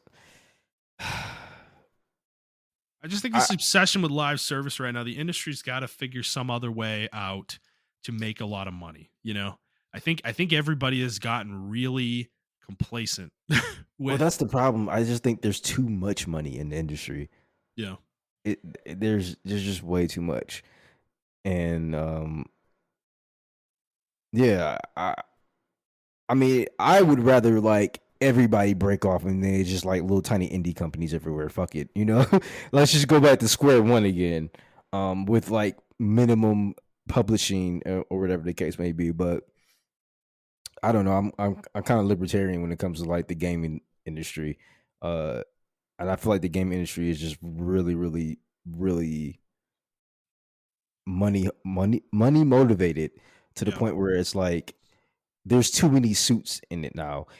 We need, if we're gonna have suits, we need to have suits like, I know people don't disagree with this, but like Phil Spencer or Sean Layman, um, Yeah, people in that style who know the industry, they know exactly, games, they actually play exactly. games, but they're business minded people at the same time. You know? Exactly. And I feel like we won't get that until like maybe another 10 years when like the suits retire and then we get like the gaming suits that are in there. And maybe the industry turns around, who knows. But I feel like we're already breeding a game the next generation of gamers who are already used to this style of like playing games. So it's like me and you are like going to be super old heads. We're already old heads. We're going to be Yeah. super old heads. And we're going to be like, oh, I remember I used to play the game without online connection. And like, Grandpa, shut the fuck up. You know, like. Back in my days, my games were single player only. We didn't have DRM in my games just to play fucking Sonic, you know what I'm saying? Like, and they're like, Grandpa, shut the fuck up, you know, or Yeah, whatever back the to case. bed, Grandpa. Yeah. So, I don't know, man. It's unfortunate. I think WB has some of the best IPs to turn Yeah. into single player games. I would love to have another single player Lord of the Rings game, Shadow of Mordor type game, or anything in the Lord of the Rings Dude, universe. oh my god, dude, the misuse of Lord of the Rings is one of the most criminal fucking things, dude. Like, I would love to have a Lord of the Rings RTS. I mean, they can even make a fucking MOBA out of how many heroes are in Lord of the Rings. Like, definitely. you know, so I just No, I don't know, man. it's yeah, Lord of the Rings, the handling of Lord of the Rings in gaming and media in general has been pretty criminal to me. It's just the way it's been mishandled in general. And like, because back in the day, like 20 years ago, dude, like good Lord of the Rings games were all over the place, you know? Like we had the Lord of the Rings RTS, you know? Like that was a thing. Like there were a couple of them. And then you had the movie games, but then you even had like these weird like spin-off games like Lord of the Rings The Third Age, which is literally like a fucking JRPG style Lord of the Rings game. Yeah, yep. You know, it's like weird shit like that, but they're good games. Like they're not amazing by any stretch of the imagination, but a No, lot of they them put were effort. They put solid. effort. Yeah, they put effort Yeah, into the right. And they game. took care with the IP, right? Like that game, Lord of the Rings: The Third Age, is you don't play the Fellowship. You play just some random group of rangers. Like you play a human, an elf, and a dwarf, and they're traveling together, and they kind of traveling alongside the Fellowship, and you kind of weave in and out of their story. But it's like it's handled in a way where it's really well done. You know, like it's not like they took care with what they were trying to do there. You know. Yeah. And I just feel like Lord of the Rings games, like obviously Gollum was one, this fucking Mines of Oh Moria my game that's god. coming out. Like, Jesus fucking Christ, dude. Like, what are we doing here, guys? Like, you know, the idea, like, you could make an amazing MMO. You could make an amazing MOBA. Like, these things are things. You could do this. It's just put some fucking effort into it, man. Put money into it, dude. Like, I don't know, like, dude, the idea of a Lord of the Rings MOBA sounds fucking awesome, bro. Like, you're playing fucking Sauron and Gandalf and the fucking Balrog and whatever the fuck, dude, you know? Or the Balrog is like the fucking dragon equivalent, what the fuck? Why am I mixing up Roshan and Baron? Like, he could be Baron, the Baron equivalent in that game, you know?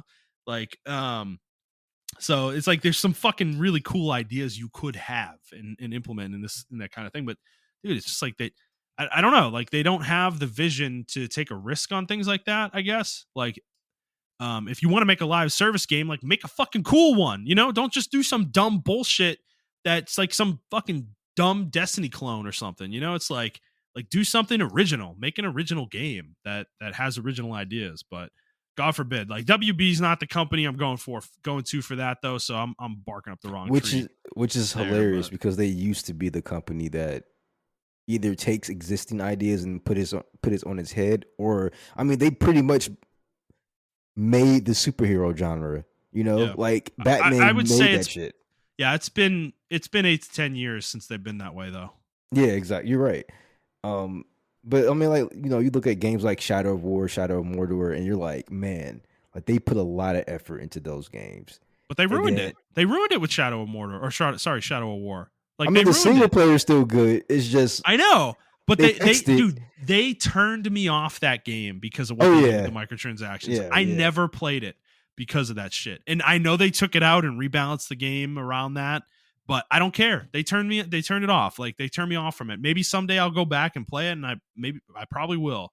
But it's like they did that. Like they lost a sale with doing that. And obviously they made a ton of money with that game, and I'm sure they were happy with it ultimately. But it's I don't. That was the last game though, probably that I That could was think the of that last they straw made. for me. Yeah. I haven't purchased a WB game ever since that game happened. Basically, since that game, I don't think they've made a good game in that vein, like that single player space.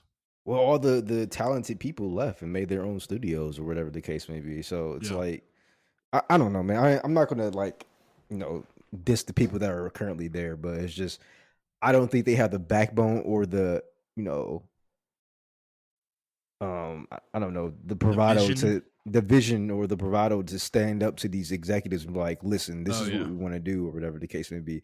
Because turning Suicide Squad into a live service game to me unbelievable. is Unbelievable. you had Left 4 Dead Suicide Squad right there, and y'all turn it into a live service game.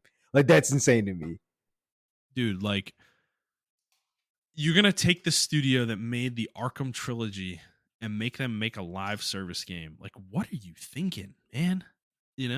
Like what the fuck? I guess on paper as an executive that sounds right. If I was an executive, I'm like, man, this studio made the original Arkham trilogy. Man, if we get them together to make a multiplayer game, imagine the possibilities, right? Like people are gonna go bananas for this, but they don't. This is where decisions by executives who don't know the industry, like where it leads, because you've got two problems with that idea on paper, even though it sounds good, right? Is number one is you're making a studio that has no experience making this kind of game make this kind of game. So that's number one, which is the reason why it's taken fucking 8 years or 9 years by the time it comes out. Fucking 9 years to make this game. So that's number one. Number two is the audience that this studio had doesn't want to play the type of game you're trying to make them create.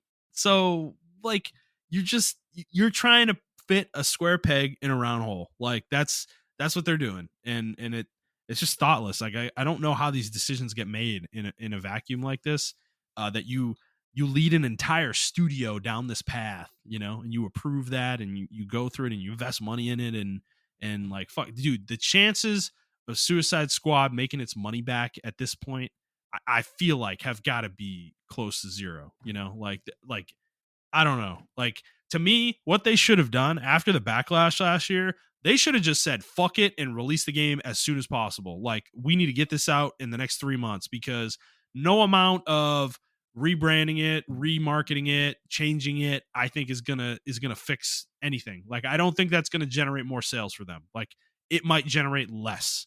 Like they should have just got it out as fast as possible, reaped whatever benefit they could, and moved on. Like that's probably what they should have done. It would have been the gross corporate thing to do, but like that would have been the smartest way to handle the game to me personally. Like I don't know, because it's already a lost cause. Do you see any excitement for this game with people? Like I'm seeing this new marketing that they're coming out with, and dude, like no one's talking about this shit. Like yeah, people said they would check it out because like the movement and everything. Like I said, the movement looks really cool. The combat looks okay. The voice acting. I don't think they did one thing with the trailer, which I'm surprised. Like a lot of people didn't really turn up for.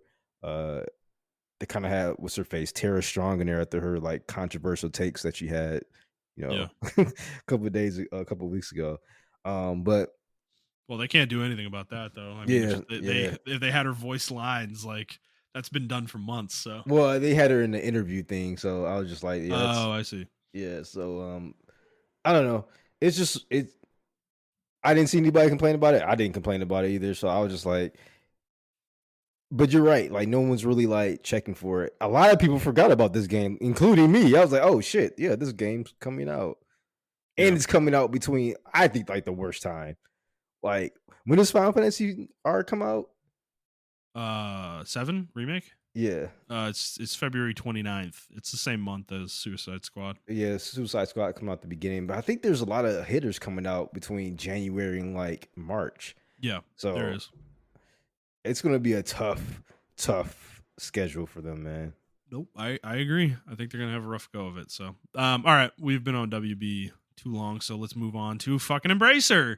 We're just talking about publishers all over the place this episode. So this was from last week, but this kind of blends into a story that came out this week. So Embracer's COO, Egil Strunk, is leaving the company, or has left the company actually.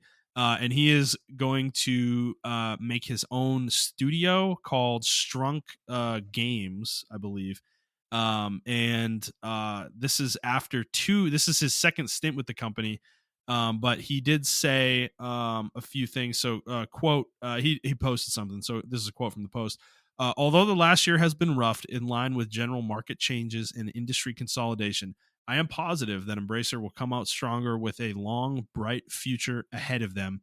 And the second story, I kind of want to just tie these two together as an overall Embracer story. So the second one is there's a report out there going on that Free Radical Games, and this is coming from Video Games Chronicle, that Free Radical Design is going to be shut down by Embracer, and this is the studio they put together a couple of years ago, like reformed basically to make a new Time Splitters game, and that is now looking like it's going down the drain. So this is another studio closure for Embracer amongst many this year after their announcement that they would be doing that, and their COO resigns. So there's a lot of hits. They're taking a lot of body blows over at Embracer right now, Montrell. Yeah. I feel bad because it's like I don't want those studios to shut down, but we kind of all knew this was coming the way they were buying studios up and IPs up. It was just a And matter of not time. making anything. Exactly. It was just a matter of time before all this starts to, kind of blow back on them. So, yeah, I feel bad for a lot of the studios and everything like that, but at the same time, like I hope a lot of other publishers kind of learn from this. Like you can't do this and not make anything. Xbox, and They're the one company that probably could. that probably could because they got money out Right. the wazoo. So yeah, But yeah, no, this whole situation is not a surprise. It sucks. It's sad. Like the whole thing, this whole thing with Embracer sucks. Like they just overexpanded and they're now reaping what they've sown here. Because I mean, I joke that they haven't made anything. That's not true. They've made plenty of games in the last few years, but they're just not. They don't have any hits. You know, they're not making a game that's selling like Elden Ring. You know, and if you're going to be a company this large with this many studios, and this many IPs that you're buying, like, dude, you have got to have games like that in your catalog to be able to sustain the what was it 125 studios at their max peak size, you know, that was going on at one point. So like you can't get away with every game being a, you know, oh, we sold 1 million copies, yay. It's like that's not enough when you have this much overhead. So they're just, I mean, like realistically, like I don't expect this to change. Like we're gonna see more of these studios close. Like that's just unfortunately the reality with them right now. And until something major changes on the revenue front for them, that'll continue to be the case until they get down to a size that is reasonable, you know. So yeah, yeah. I agree. I don't know. It's just really weird right now for them. yeah, And I feel bad for the people who got bought up by them. So I know, but they agreed to be bought. that is they took true. the money. They took the money. So I mean, that's true. and dude, the COO leaving like this is such a sign of I'm jumping off a sinking ship, you know, kind of thing. So, because the way he left and going to form his own company, like, I think he's just like, yeah, I'm just getting off the ship before it sinks entirely. So I don't know. We'll see. All right, let's move on. This is kind of a brief follow up. We're probably not going to go super in depth on this, but follow up from our early time on the show when we were hitting this topic a lot. So it kind of came out in the last couple weeks that this was from, I believe this was first reported by IGN, I think, but Epic Games, the Epic Games Store is still not profitable. Basically 5 years after launch. Which, if you guys have been here with us this whole time, you remember early in the show's life we talked a lot about Epic doing these exclusivity deals on PC, where companies would only publish their game on Epic Games Store for a period of time before putting it on Steam. And they were very aggressive for like a year year and a half period with doing that, trying to establish the Epic Games Store, and to see that it's kind of languished at this point and isn't profitable is kind of an interesting place to be, I guess, after all that. Any major takeaways for you on this one, Montreal? Um, I I actually wanted the Epic Games Store to kind of succeed, but I personally don't understand why. Maybe because I'm not all the way a PC gamer. I'm like at this point I'm almost like 60% a PC gamer and 40% a console gamer. Hmm. Um, but I never understood the hate that Epic Game Store was having, because I wanted competition for Steam, even though I don't think Steam was bad in the slightest. But I don't know, it's just weird. Um, and for me, it makes sense if you made all that money on Fortnite, you would try to make your own store and do it on storefront and everything of that nature. But I Hmm. don't know. I mean, how do you feel about it? Um, I mean, I'm kind of with you. I don't necessarily think Steam is bad. I think the big thing I remember us talking about a lot though was the 80 I think it's the 88-12 revenue split that Epic Games is giving versus the 70-30 that Valve gives on Steam.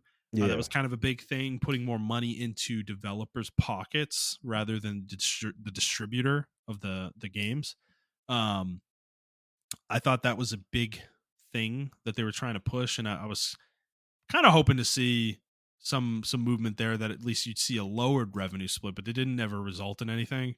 It's still 70-30 on all the major platforms.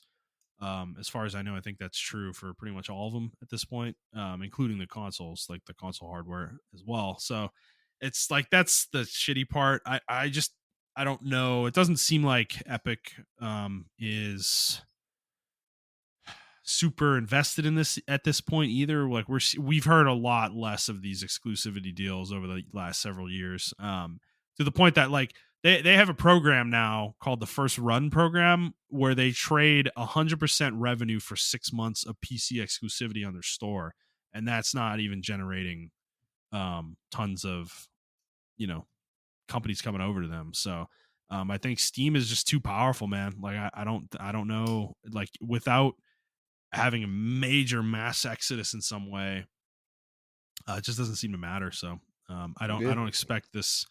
I don't expect this store to do much more. It might find its own little niche, similar to GOG, you know, with CD Project, and survive in its own little ecosystem. But like Steam is it, man. Steam is it, and I mean, realistically speaking, like from a customer standpoint, Steam is vastly fucking superior, dude. Like Steam it is is. incredible. You know, It is. it is Yeah, the best, in my opinion. It is the best gaming platform out there in terms of like a store, and everything that Steam does, that you can have the communities on there, the way modding works on there, and all that shit, dude.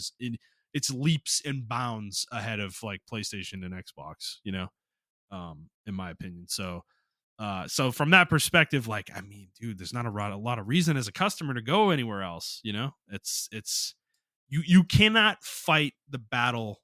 You cannot fight a consumer battle the way that Epic did. You're not going to convince people out of the goodness of their heart to come to your store because they want to give more money to developers. Like that's only going to work on a small group of people, you know, yeah. realistically. Hmm. And like they need to offer something really tangible to customers, and they've tried to do that with the free games and stuff, and that dude, it's just like it doesn't work. That like those free game things I mean, they're everywhere. Like you still got Twitch Prime, you've got, you know, you've got the Epic Game Store, but then you've got what PlayStation does, and obviously Game Pass is its own thing as well. It's like, dude, like it's just like they'd have to get some really serious shit on here to get people to like come and download free games, you know, and it's just not worth the investment to me for them. So yeah, I don't expect much traction with them. This wasn't a huge surprise to read. It's just an interesting thing to follow up on. So all right, moving on to our next story. This was one you were very excited about. So N7 Day, November 7th, was you know, 9 days ago from when we're recording, and there was a little tease for the new Mass Effect, and it was just a little 30-second trailer, but it showed what was the class for this in Mass Effect 3? Fuck. It wasn't Spectre. I thought it was a Spectre class, but that's actually like the Was the it the title. Infiltrator? I think it was the infiltrator or it was the keep talking. I know I'm about to look it up. I'm sorry. Okay. Well, yeah, it was like a 30-second sting, basically. And it just showed this character from behind walking, walking forward. But it was very clearly Mass Effect. It was like an N7 type character.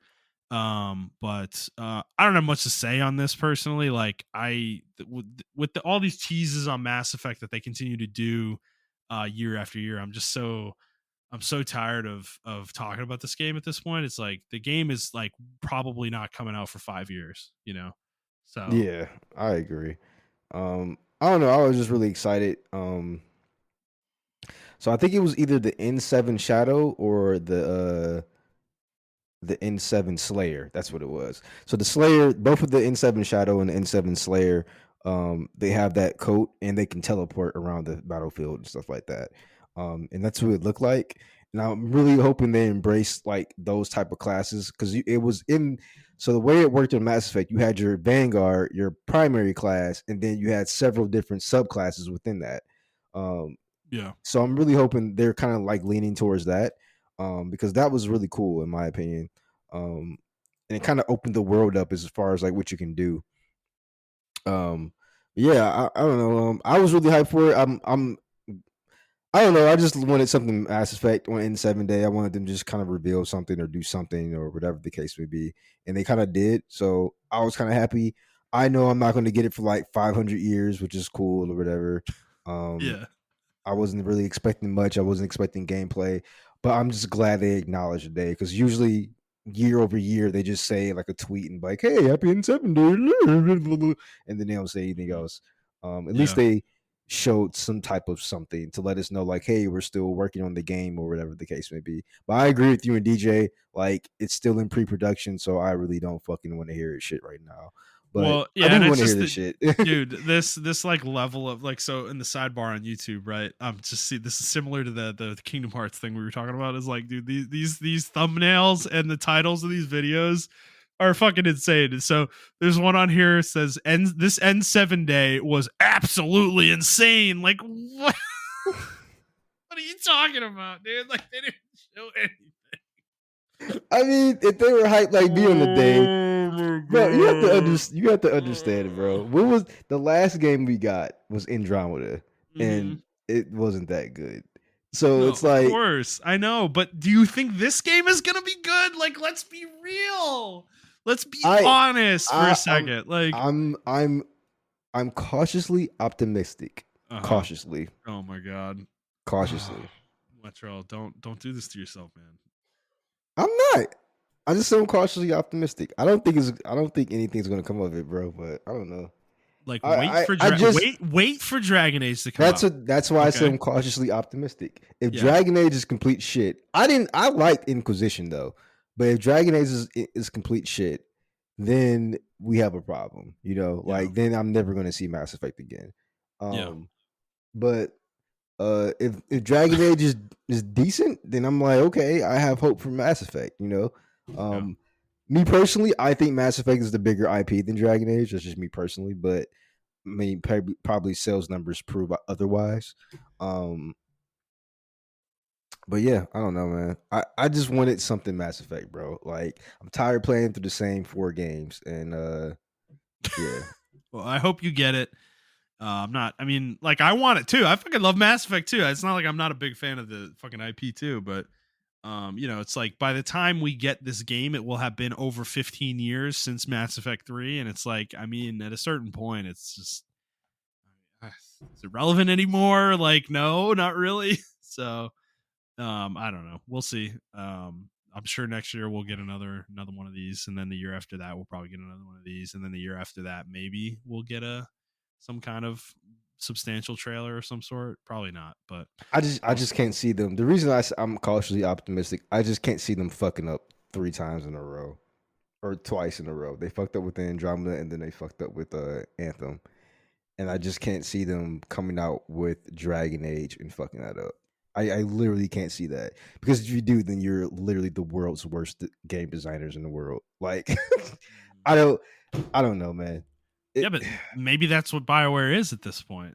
Like, yeah, That's true. I Maybe. mean, they're not the worst. Let's dial it back. They're not the worst. They're definitely not the worst. But it's like, I mean, but it's long since been a reality that maybe they're not good anymore. And they're definitely not the same studio that we once knew. Like the one that made that trilogy. Like they haven't been the same for a long time. So I don't know. Yeah. So all right, let's move on to our last main story, which is just an announcement. So Valve announced the new Steam Deck is coming. The Steam Deck OLED, two models, similar structure to the current ones, but this new model will have a OLED screen. So meaning that it will have a brighter screen, better colors on it, and less battery usage as well. And it will not be as hot, won't run as hot as a result either. So, the OLED screen on these handheld devices is always nice to see, and Valve's doing that here with the Steam Deck. So, Montreal, does this excite you? Do you want to get one of these things? I thought about it, but I'm not too sure yet. I just want them to drop in price. I don't know. Yeah, it's just so expensive, dude. Like, Yeah. God, I like realistically, I kind of want a Steam Deck, but bro, like, goddamn, it's like $600. It's like, Yeah, oh, exactly. it's a I lot of don't think I'm fucking going to be money. using it that much to justify that purchase, So, Right. I don't know. Yeah.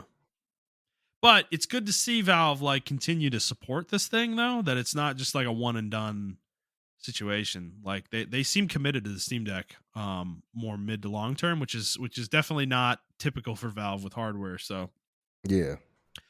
that's good to see. But I believe, what's the release date on it?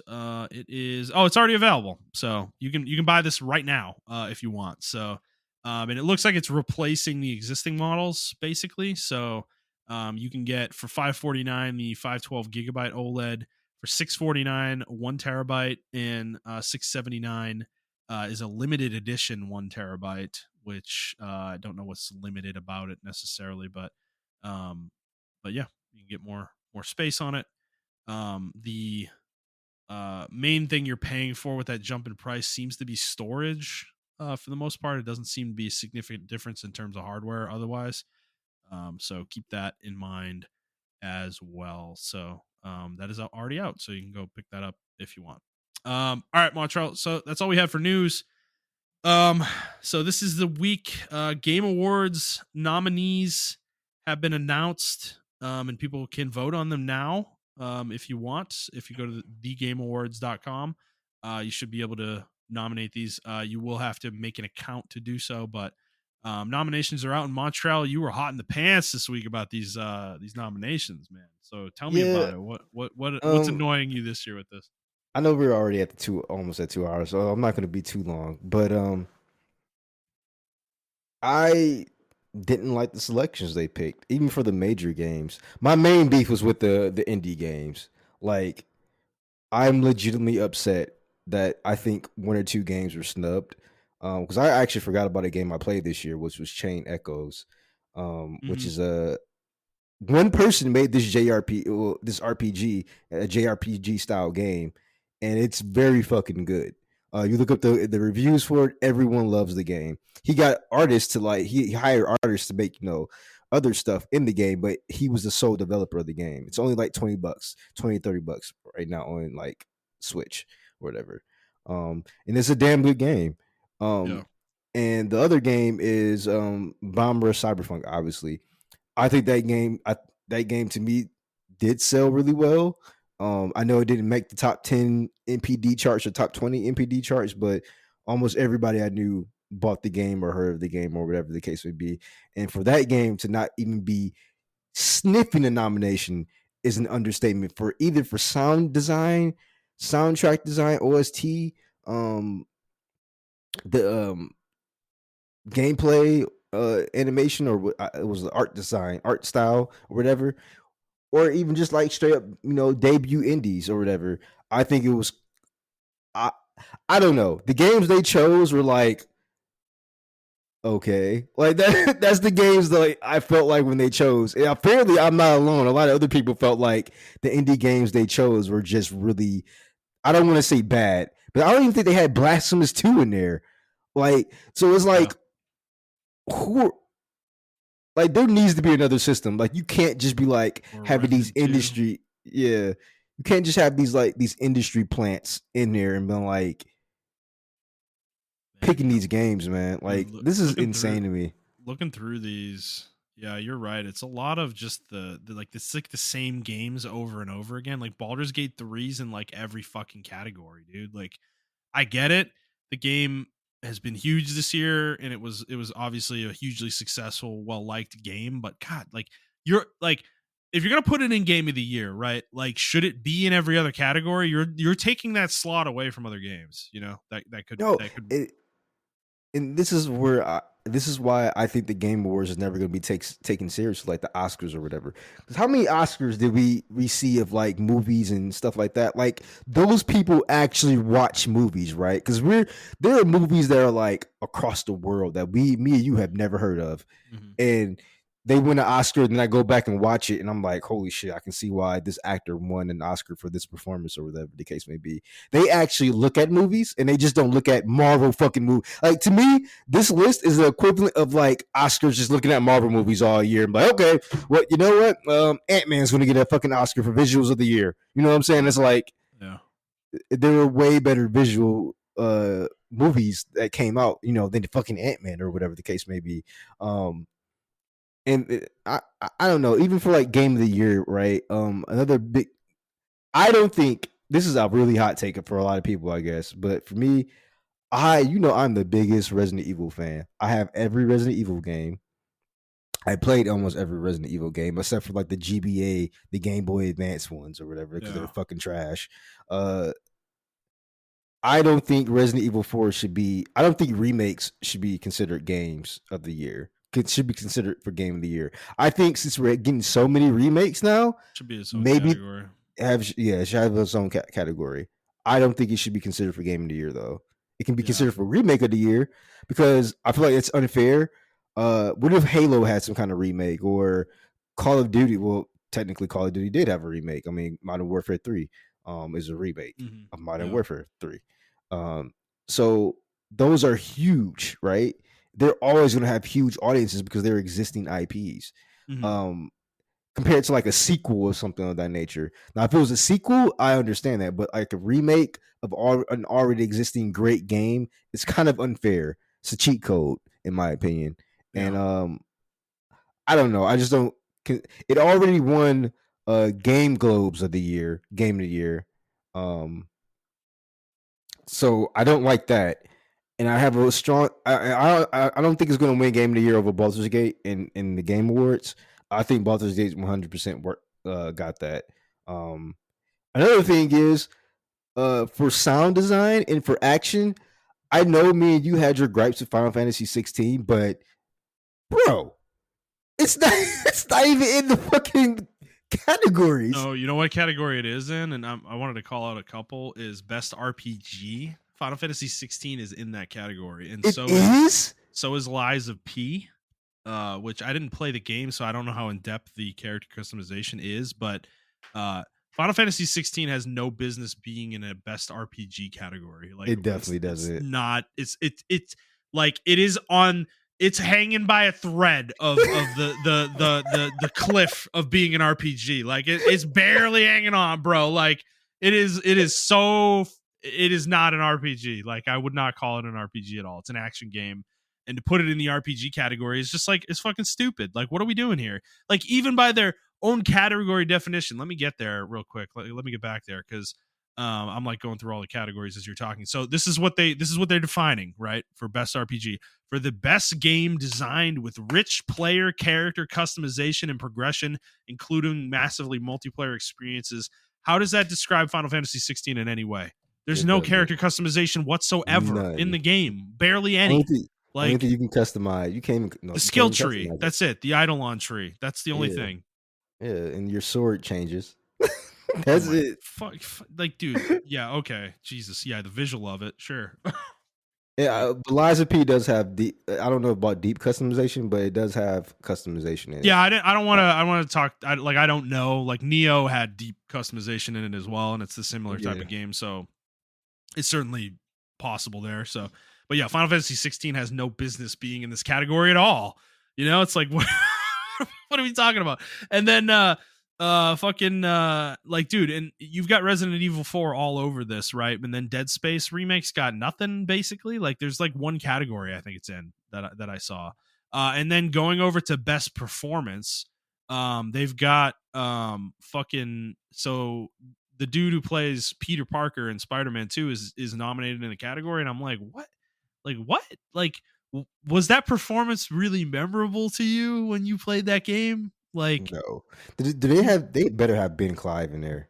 Ben Starr, yeah. They Oh, have him Ben in there. Starr. And I'm gonna Okay. be frank, like I didn't play all the games that were nominated in here, but he better win. Like I, you know, if Yuri Lowenthal is in Spider-Man 2 is any indication of the rest of the field here, like there's no shot. Ben Starr should be the one who Yeah. wins straight up. Like his performance in Clive was the best single character performance of the year for me personally. So Yeah. Yeah, he is Clive, and Clive is him. Like I can't see yeah, anybody else doing that voice, yeah, that character.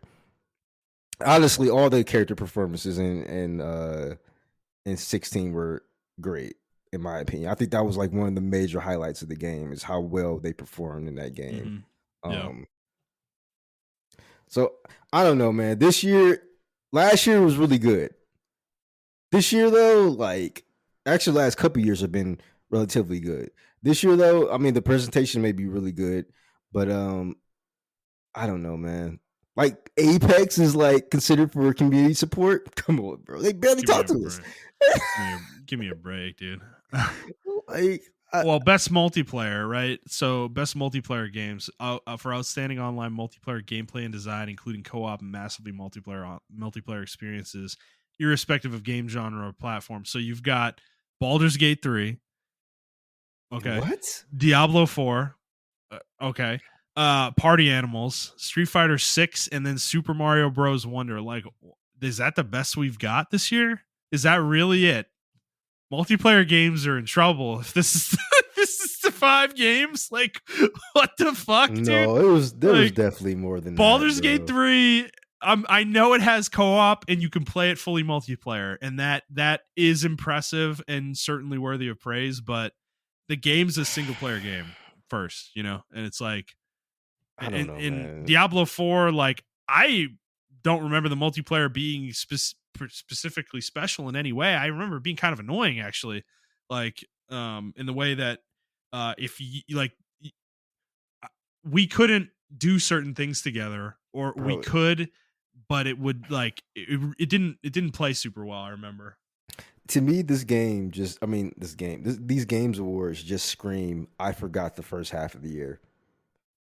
Yeah. That's what it screams to me. Well, then in under best sim strategy, you've got City Skylines 2, which again I haven't played this one, but from everything I've seen of it is not in a great place right now. Like people are not super happy with it. Like they're continuing to play the original game because it's more robust and it has more features and it's more stable, you know. And it's like, okay, if that's the case, then why is this on here? Like what? What the hell? And then you got another remake here, Advanced Wars 1-2 reboot camp. Like, you that's know, what I'm it's like saying. Like, there are enough remakes now to where it should have its own category, right, you know? So, yeah. I don't know, man. Like, Hey, at least Madden's not on the sports racing one. Thank God. I don't know. This year almost made me not want to watch it. I'm gonna watch it for the announcements, but as far as who gets the awards and everything, to me, I mean, it's just dude. It's the AAA awards, right? Like that's what it is.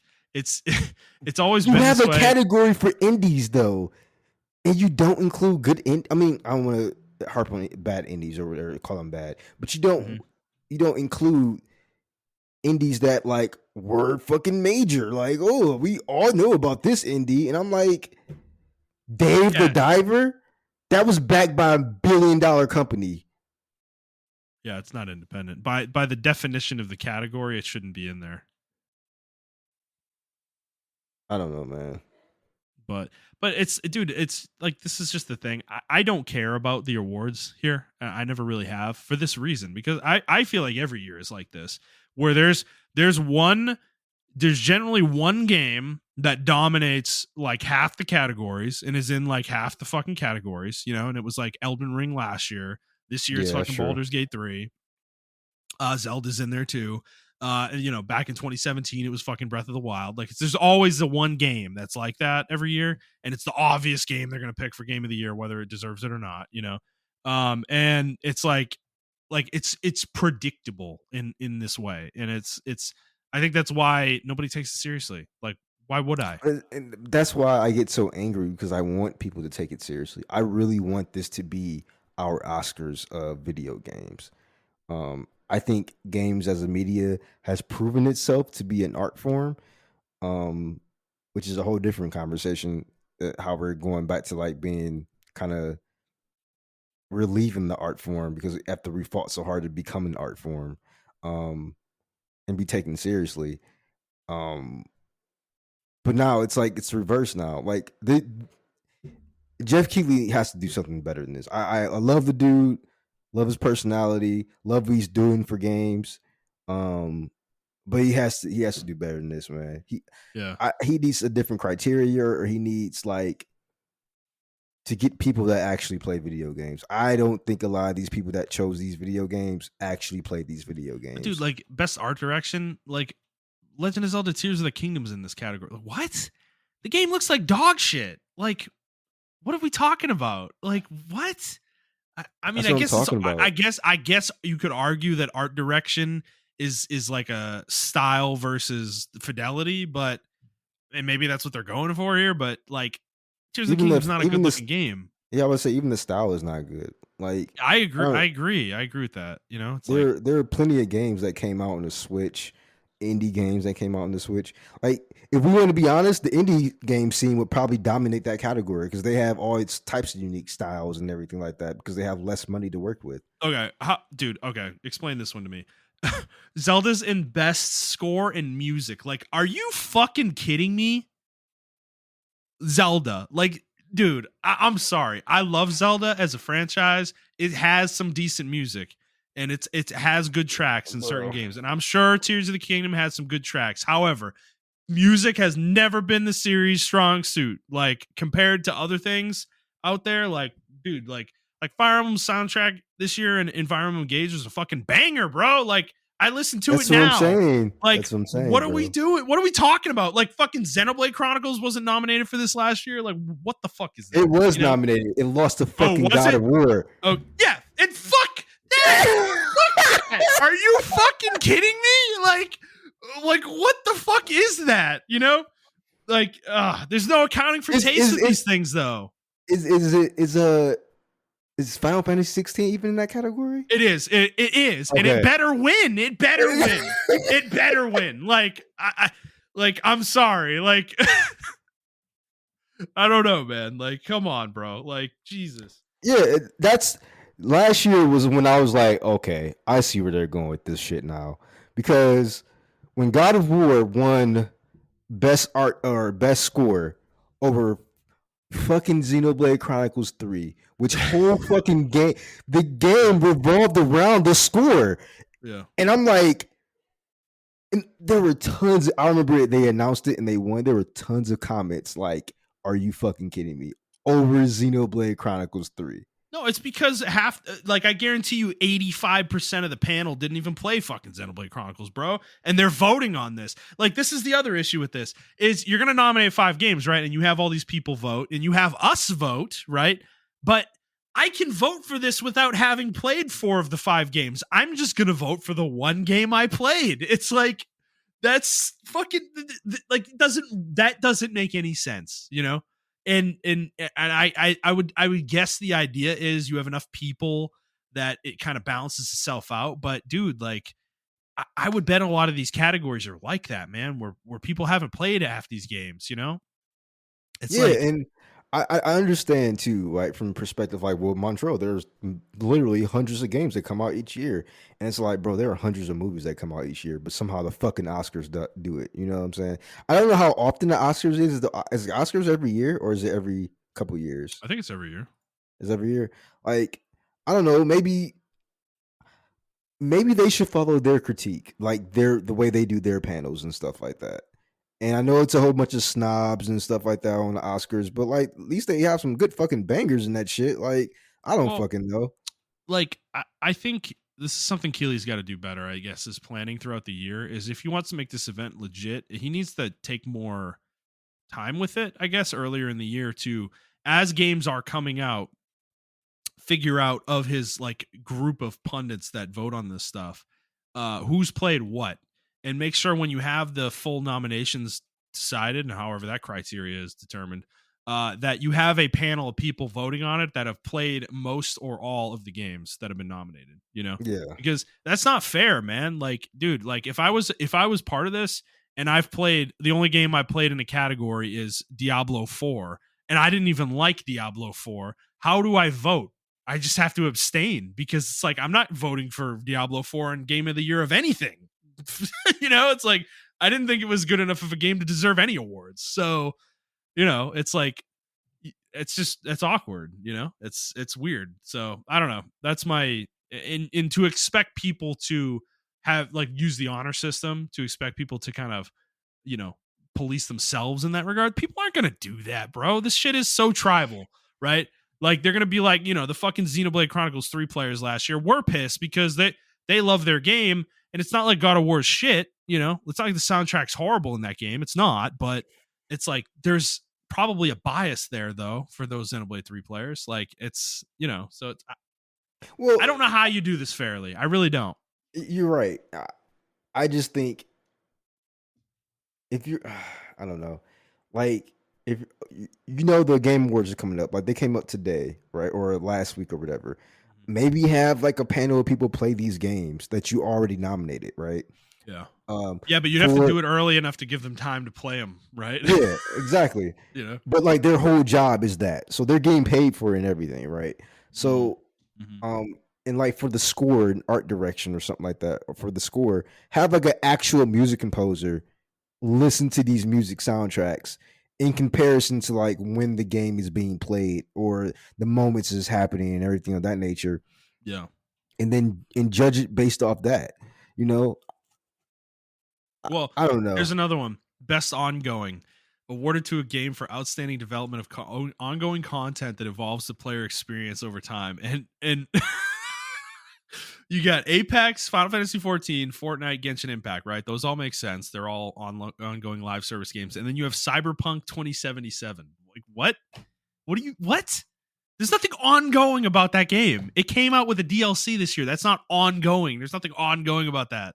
Well, That's a one-time fucking no, release. And I agree, but they've been patching the fuck out of it, so I guess they consider that that's not, ongoing. it's not a live service game though. That's what this category is. Like come on. Like fuck. Oh, And you're dude, right. if this wins, like fuck that. Fuck, I would be fucking raging if I'm one of these other games and in Cyberpunk 2077 wins. You know, it's like that would be a joke. But dude, people are going to vote for it. It's fucking in the category. No, I agree with you, man. I think it's going to be. I Best don't know, community man. support. Destiny 2's in here. Like what?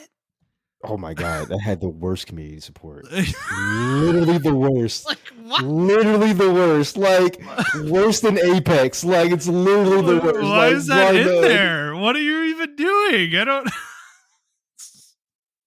I don't know, bro. Like it's just I don't know. I mean, like I gotta give Keeley a benefit of the doubt a little bit. Like this is hard, right? To do something like this. No one's ever gonna agree with whatever you do, you know? Like there are And gonna that's be why tons of people who disagree, right? yeah, But and that's why I try to give him a benefit of the doubt. And that's why I'm like that's why I'm trying to give suggestions instead of just complain about it.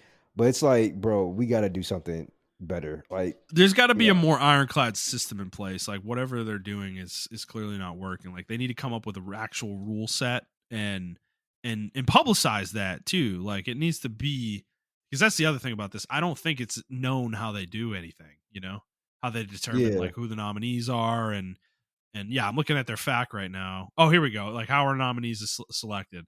Nominees for most categories of the Game Awards are chosen by an international jury of 100 global media and influencer outlets selected for their history of critical video game evaluation. Um, Specialized juries also convene, but it's like it doesn't really explain the process. It's very generalized, you know. Yeah, yeah, there's like a ballot exactly. they all complete, but like what's the weight of that though? Like are there weightings? Like does IGN weight higher than others? Because Metacritic's like that. Like IGN's rating is worth way more for the Metacritic aggregation score than, whatever the fuck outlet, some random bullshit outlet, So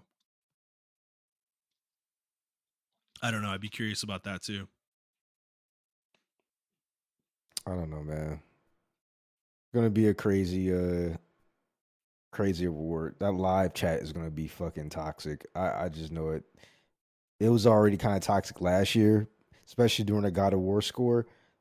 I remember watching the YouTube feed and I was just like, holy shit. People were like L L L L L. It was just Yeah. L's up the screen. So But dude, okay, so here we go. Yeah. So here's what I'm talking about, right? So ballots are tabulated. This is for nominations. So they do the 100 ballots basically to these outlets. And they select their games for each category that they think should be nominated. And then the games that have the most nominations amongst all ballots are the ones that get nominated. That's literally how it works. And bro, like okay, so doesn't this say this is like an L for the entire industry? Like, what are we talking about here? How many yeah, categories did we just call out have bogus nominations in them? Like, what? and that's what I'm talking about. Like, it's like people who make games. I mean, obviously they don't play games all the time because they're too busy making them. But it's like these are like media industry people who like report on the games. Their jobs are to play video games, and they're not playing video games. It's Yeah, actually kind of sad. Um, yeah, I just don't know. I don't know where you go from here. You know? yeah. I don't know. It's weird, but I'd recommend everybody go look themselves. You can vote if you want. Let us know if you do agree or disagree with some of the things we've said here for some of these categories. But um, it's I don't know. I find it hard to take this seriously.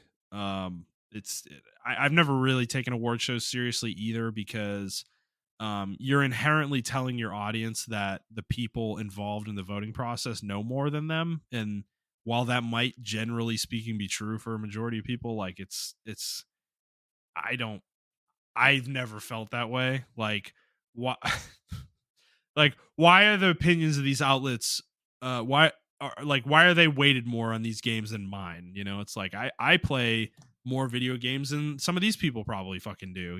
It's like it's same with you, dude. Like we fucking play a ton of games.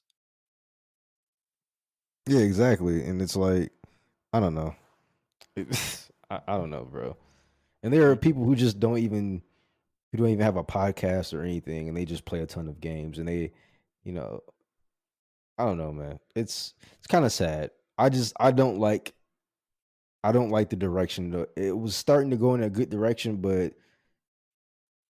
last year was like kind of like the it opened my eyes, and then this year was like the icing on the cake. So I don't think I'm gonna be tuning in.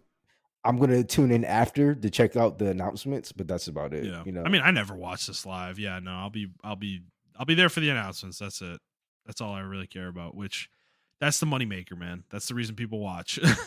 Cuz I mean, yeah, if you watch this any year, right? Like if you watch the whole show, like those awards part of it is like an afterthought. Like they between game trailers, they're like, "Okay, here's the winner of this one.